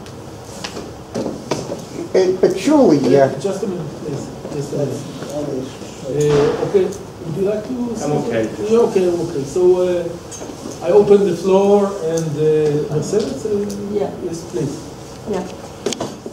Well, thank you to all the table for this wonderful afternoon. I have a question for Leonardo and another for Joan-Pau. Leonardo, you said that I don't know whom. I do not take the note, but the reference, but you will recognize it. You said that somebody is speaking about Ethiopia had, in a romantic point of view, compared it to Portugal before Trent. So what I wonder, and this is my question, is if more than a romantic view, there is a subtext here of polemics or strife between Portuguese Catholic groups or point of views, because there is another one that you surely know, who's not who's Damião de Goes. Damião de Goes says that Ethiopians are in reality that they practice a form of Christianity who is similar to the one that existed before Judaism was totally separated from Christianity, that it was a sort of Pauline view, and he had a lot of problems with the Inquisition before saying that. What I mean is, it seems to me, but what you've been saying also about the yogis, that the encounters with these other forms of religiosity, and more in Ethiopia because they are Christians, that they serve as an arena or a pretext to discuss in a very public way or reflect different points of view of Catholics inside Portugal. Do you think this is possible? Or now, or wait for the second? You have other question, right? I have another question for you. Please answer and then we'll move to the other question. Okay, I think that it's a quotation by Luis Acevedo. Okay. Yes. I think that in general terms, I mean, concerning Damião de Goes, he never was in Ethiopia. No. And there were a lot of also rumors and about fake news about Ethiopia, and Luis de Urreta, that was a Dominican that wrote a completely fiction book about Ethiopia that the Jesuit Pedro Paez tried to refute in order to give the real history of Ethiopia. Pedro Paez did it from Ethiopia himself. But I think that in general terms, I mean, you are right. What you are saying is not that in the, you know, in the inside there is a kind of critique, but this is the thing that you see in the superficiality. I mean, it's clear that Ethiopian Christianity is considered a schismatic Christianity, and there is a completely open debate, and the Jesuits use the rhetorical tools in order to try to explain why Ethiopian Christianity is wrong, and so on. But what I am trying to say here is that there is also another kind of ambivalence concerning Ethiopian Christianity, that it's a kind of pure form of Christianity, a kind of innocent Christianity, and this is the pretext for the Counter-Reformation in Ethiopia. I mean, the situation is that we need to apply to Ethiopia the same rules that we applied in Europe, and we need to introduce some reforms. They don't call it the Counter-Reformation or the Reformation, but they use other terms to explain that they need. There is I was looking in the last days about a specific word used by other missionary. His name is Manuel Barradas, and he mentioned a lot of times the word inconsistency. The problem of the Ethiopians is that they are not a consistent people. I mean, in other words, they are not disciplined enough to be good Catholics. We need to introduce this kind of norm. So I think that this is a kind of remark by Luis Acevedo. This is a kind of innocent, pure Christianity. It reminds what was in Portugal before, in the medieval ages, but we need to go ahead. Thank Thank you. Another question? Another question, which starts with a general comment to the panel today, but also this morning, and maybe the first day. And it appears to me that we should address the question that conversion or the effort, the systematic effort for conversion is a Christian thing. I mean, it's Christians who do that. Jews don't seem to do it, and Islam not very rigorously or systematically or organized. So we are speaking about a Christian question, and who is addressed in Christian concepts of belief and faith and practice and everything. And my question to Joan-Pau is, it appears to me from your talk that sensehood and the making of sense is a very explicit and conscious device of imperial legitimation and ideology, such as you have explained it. Can I understand it that way? The short answer is yes, but not only. That is to say, it is clearly part of an imperial project, but it's more than that. It is also part of popular religious culture. I mean, it is the devotion to saints is also part of how the laity relates to their own sense of the divine. So in fact, there are two. It fulfills more than one function, sainthood. It also fulfills a function within the religious orders in their competition for prominence. So I would say there are different agendas going on, but definitely there is a very clear agenda which is political and which is decisive in the sense that the lobbies, I mean, you cannot ignore the King of Portugal who's doing all these things. On the other hand, it becomes very complex because Rome wants to take away excessive power from the royal patronage of the kings of Portugal and Spain. At the same time that they wants to thank them, they do a wonderful job, but ultimately we have to be the final missionary center in Rome. So there is a tension there. And therefore that's why we say that lobbies and counter-lobbies, and all of these affects the process of canonization. I didn't say for lack of time something important, which is that there was about 60 years without saints in the Catholic Church. And that is really much a reaction to the strong criticism of Erasmus and the Reformation, to the abuse of sanctification. What the new Counter-Reformation Church is trying to do from about the 1580s and very much throughout the 17th century is to have a more controlled process of sanctification, where the local initiative is not the dominant element, but that the gates are kept in Rome, basically. You can have lots of multiple cults, but we decide which ones are really going to work.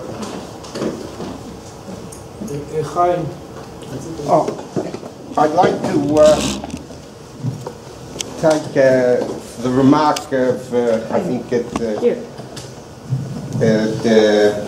Mr. Elazar, that you said that with regard to Confucianism being very elastic or something towards the end there, very open, but I should imagine that any converting religion would have to be this way, especially those employing the tactics we heard that were employed by the Jesuits, for example, or anybody else who wants to incorporate the local mores and somehow.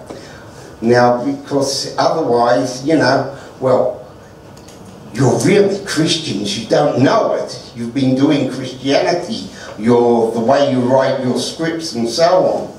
And if this is the case, now, and so what I find interesting about this is that what the stuff that the commentator, Professor Syros, talked about was the political nature of all this. And so And the interesting question I see is what drives what? But this relates to the lady who asked the previous two questions. Is the political pushing the religious, or the religious pushing the political?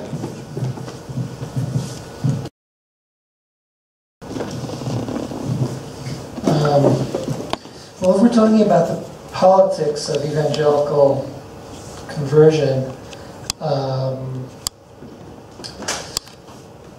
think that, you know, just the evangelical narrative of Christian history is that Christianity was destroyed by Constantine, who, you know, made Christianity political, and so their whole narrative is that we're not, you know, Christianity is very, very.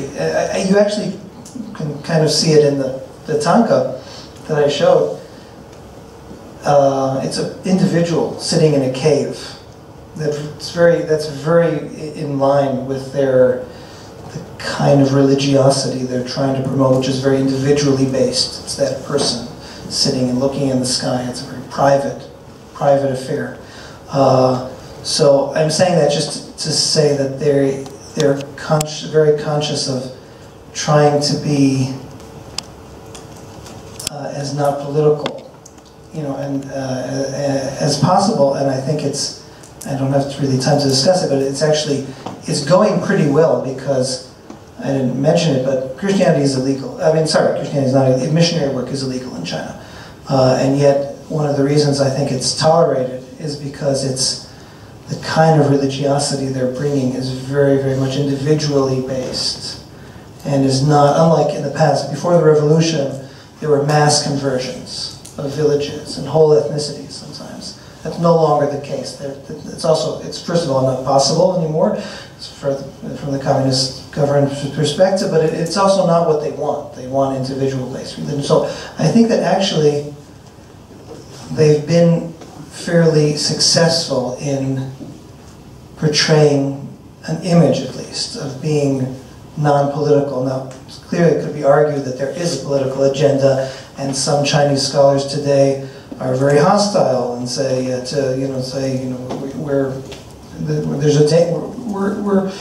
becoming critical. It's becoming dangerous. There are claims that there are up to 100 million Protestant Christians today in China, and even in China, that's a lot. And so once it passes a certain amount, you know, there are now voices, and I think we can see possibly the state becoming a little more rigid and saying, even if their agenda is non-political, at the end of the day, when you have a mass of people which who are aligned to a religion, especially if it's a and that's the big question, is it not an indigenous religion? That is a political reality in and of itself. Okay, we have 10 to 15 minutes more for the discussion, so we don't have to be stressed by time limitations. But so if somebody wants, I will put him in the list. But Miriam, David, please, it's your turn. Let me use that. I have a comment which is for all the speakers. I was fascinated by all of your lectures. Thank you very much. Regarding the theme of reconciling traditions, which in one form or another was common to all of the papers. So an image that I got from, I think, all of you was of, on the one hand, a Machiavellian approach of, I don't know if the right word is appropriating native or local traditions, folklores, beliefs, and so on. And that the fact that this is even partially successful, I understand, and I'd be happy to hear your comments about this. Perhaps it can be attributed to a naive or natural syncretism, meaning the assumption that beliefs and religion, faith, is not exclusivist. They don't have an exclusivist or purist approach, and it doesn't seem threatening or problematic that one set of traditions or beliefs could merge with another. And that brings me to a certain tension that I detect, because on the one hand, I view, maybe, again, correct me, I view a Catholic approach and a Jewish approach as exclusivist and purist. But perhaps they were encountering a different idea of how religion works, or even perhaps how culture works.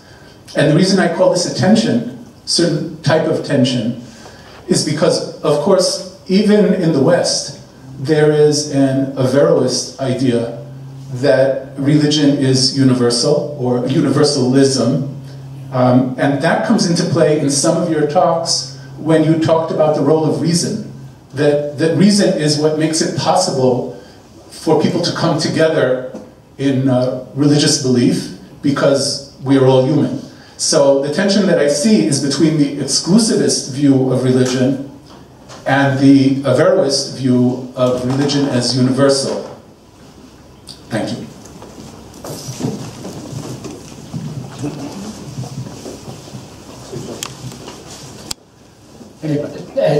Thank you very much for this comment, because I think that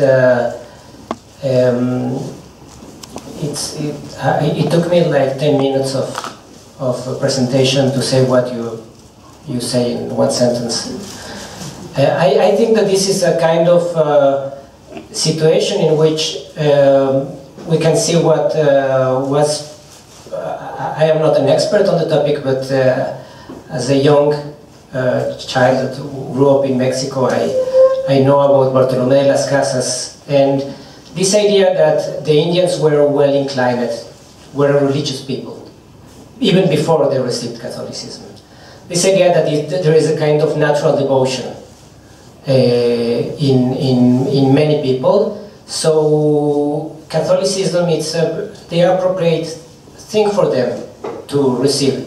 So I see that in the context that I am working on in Ethiopia, and this specific history of the yogis, I can see this kind of affection that the Jesuits feel towards some specific people, and about the religiosity of these specific people, and said they are well inclined, they have what you can call today devotion.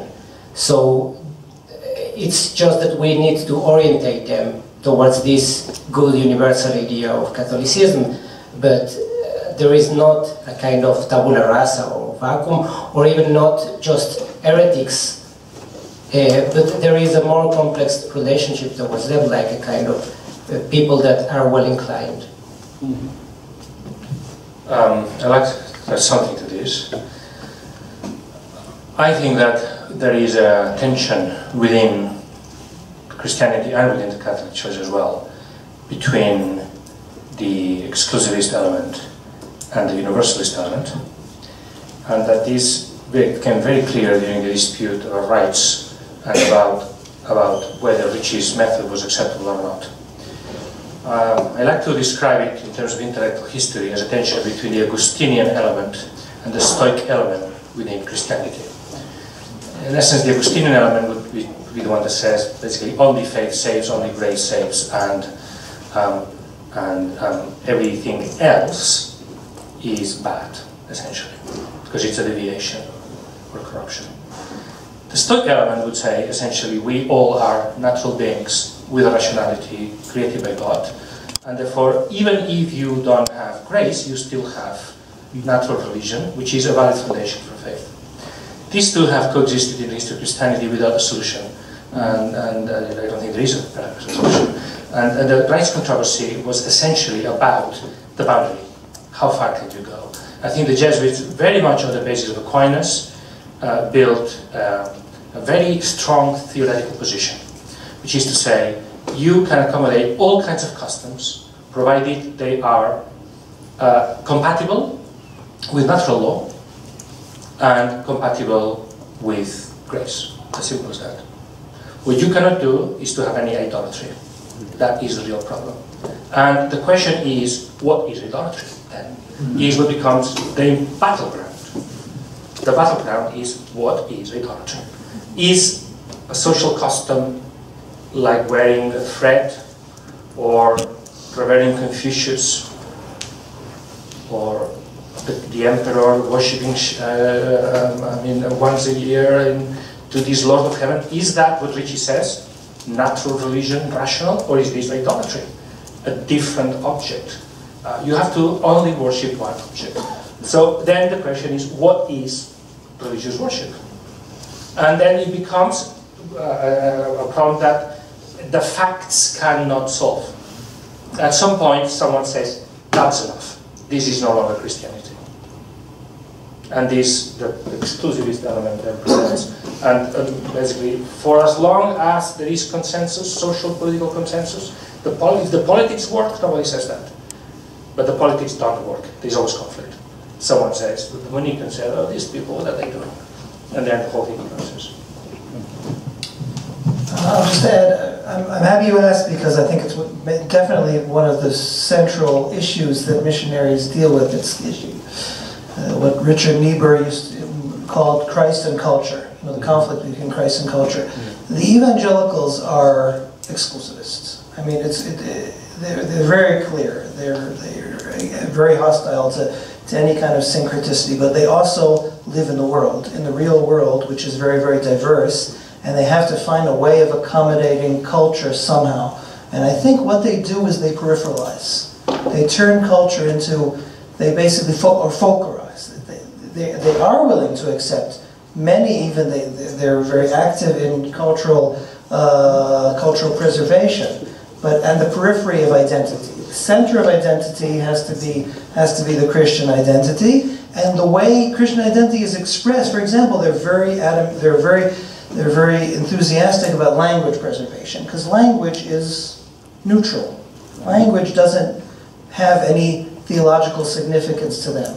Same thing about costume. But when you're coming to more shady areas like theological concepts, worship, I would say they're much stricter, and that's one of the reasons, as you mentioned, that they were much less successful in China.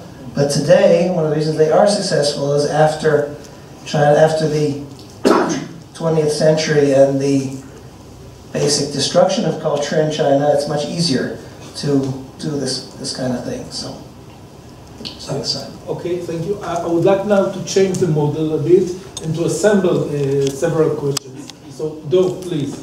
Yeah. I don't agree with the difference between kind of Aufklärung idea that reason is okay and revelation tends to exclusivism within the Christian tradition. Let's just mention the Doctrina Christiana of St. Augustine, in which precisely he defends the idea that God, he varied divinity and wisdom in everywhere. That is why you can arrive to wisdom not against the idea of revelation, but through the idea of revelation. The second point more and has to do more to the talks is that I felt a kind of necessary ambiguity of the Jesuits vis-a-vis the yogis, because precisely the Jesuits were more or less promoting other ways of sanctity, a sanctity who is in this world, ad maiorem Dei gloria, who is in the profane world and not the extraordinary world. And then this leads me to the second point, is the miracle. I believe that those Jesuits, especially of the first generations, perhaps I am wrong, were not so, and we heard the voice of one of them, not so happy with the idea of miracle. Because miracle is against the idea of the Jesuit ad maiorem Dei gloria. That is, your devotion to this world, it's a routinarian miracle. And then you don't need extraordinary revelations of God, because it is the providence which shows you a miraculous life. Sorry. Thank you. Brian, please. Okay. I think this line of inquiry into what rationality is actually a really interesting one, and I want to pick up on a point that Leonardo made. He used the word inconsistent. This is a word the Jesuits in the 16th century use a great deal with respect to the Tupinamba when they're trying to proselytize among the Tupinamba in Brazil and in South America. The word they use is inconstancy. And what they mean by this is that the natives, when they hear the word of God, one day they say, yes, yes, yes, we believe. This is how it's reported in the letters. Yes, yes, yes, we believe. And then the next day they're doing something completely opposite and against what they claim to have believed the day before. And it drives the Jesuits crazy because they are inconstant in their souls, and they refer to the inconstancy of their souls. The connection I want to make is that there is something in this that seems to presume a certain notion of a kind of exclusive idea of belief. That once you believe one thing, you must no longer believe the other thing, as against the possibility that you could believe this thing and you can also believe this other thing, and you don't have to perceive inconsistencies among them. And that in some manner there's an epistemic quality to this that underlies notions of rationality. The very idea that it can be reason through which we can reach the other, and we haven't fully parsed this idea because it's rationality that really mediates between the local and the universal. The local becomes so obviously important when you start dealing with people who think in different ways. So if we could find some way to begin to put these things together, I think we would have a really interesting aspect come out of this panel that we've been dancing around for a while. Thank you, Brian. And now please short remarks. Any more? Trying to make it short. So I just want to continue with the theme that came up in the previous conversation. What I get from the three papers is that one of the most important things is to create a common idiom or common language between the converter and the converted. I'm not going to go into the details of the lecture, but each of them highlighted in some way. And that, again, brings us to the point that how important the worldview of the converted is to this dynamic. It's not something that is being kind of gotten enforced upon, but shoved by the converter into the converted worldview, but it's rather a dialogue that could be critical and or selective or any of these variations. And again, I want to come back to the question of the intellectual. Why is it so central in the monotheistic context? I don't think it has to do with superiority of any sort. It simply has to do with the tradition that each one of these religions, when they were formed, had to establish its place and justify itself through a sort of an intellectual debate with the previous religions, and the older religions had to somehow push out or delegitimize the new religion. So this tradition continues into the effort to convert. But then again, I would say that it's very limited. And here it's more of a question I'm asking. My sense is that when they turn to the intellectual, it has more to do with internal intellectual dynamics than it has to do with the actual achievement of bringing over hundreds of thousands or millions of converts. And that the much more efficient way is primarily through different forms of religious practice, such as charity, miracles, and things like that we've mentioned in a few minutes ago. Thank you, Nimrod. Carsten, please. Yes, I have a short question for the respondent, Vasileios. I find this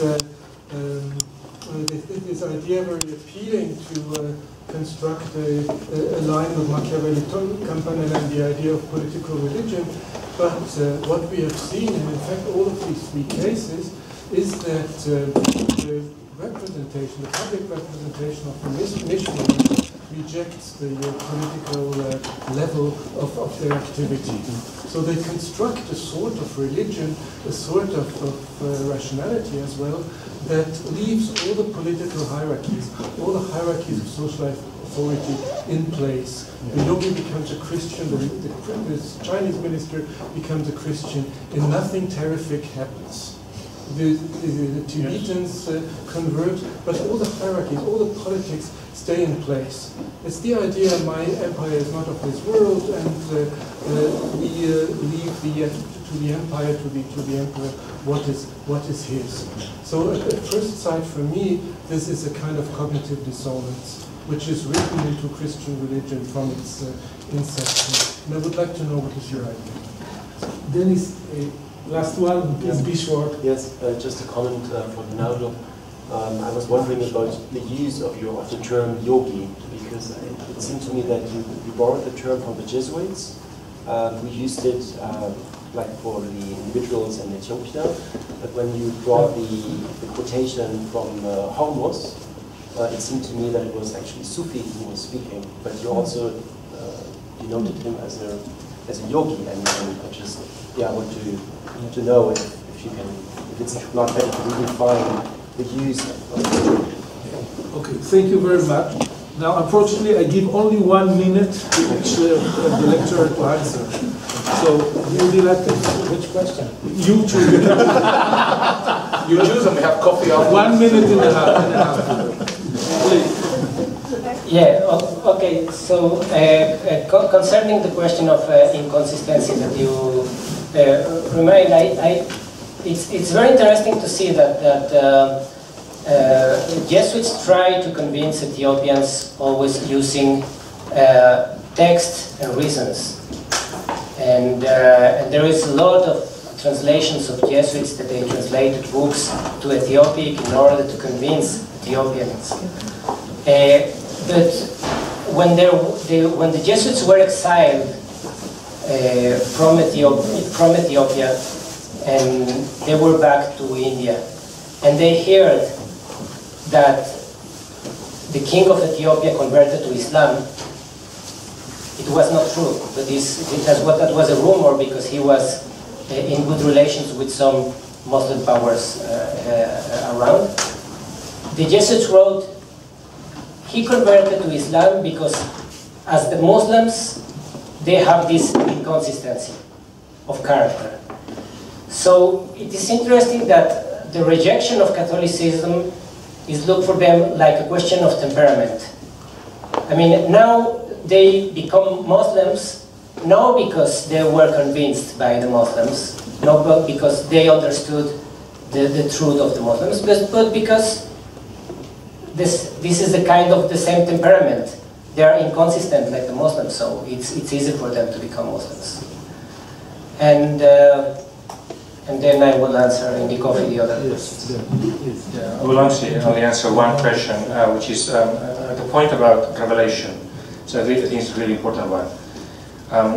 When Cosme de Torres, the Jesuit who was left behind in Japan when Francis Xavier went away, was having a dispute with the Buddhist monks, they asked him at some point, how come you're telling us that our parents and grandparents, whatever their ethical behavior, they've all gone to hell because none of them had heard?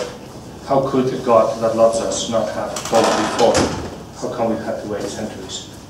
And then he answered, well, your ancestors, if they really followed what they knew in their heart to be good, and with a reason to be right, they didn't go to hell. That position, which emerges in that debate, was not accepted in Europe.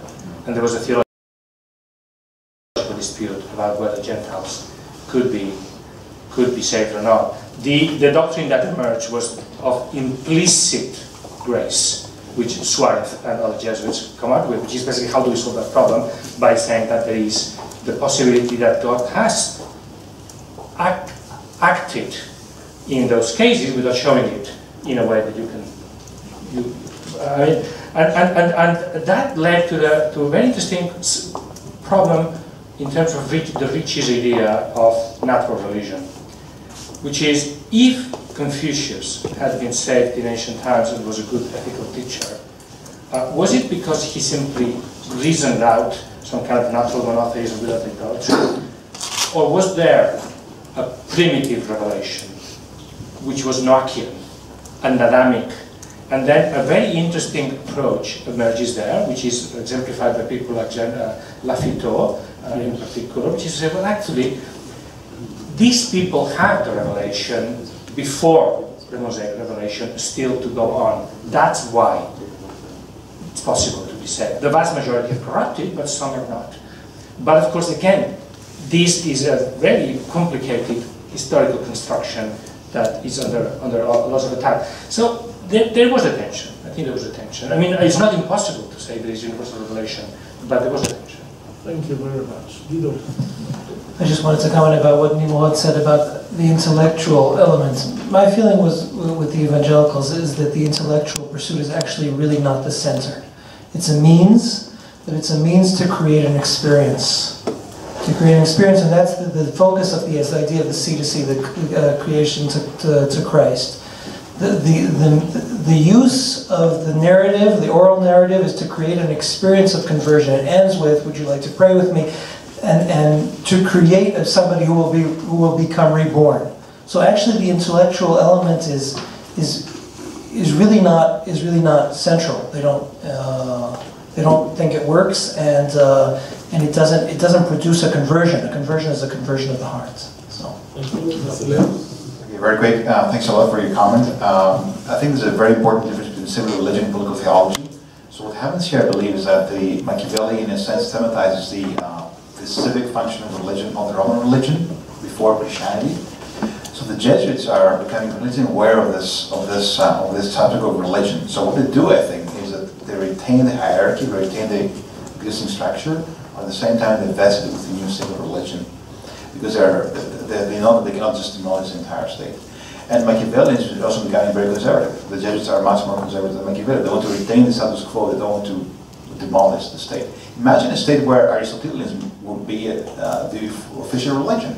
Confucianism is like Aristotelianism. It's not a real religion. We can talk about this later. Thank you very much.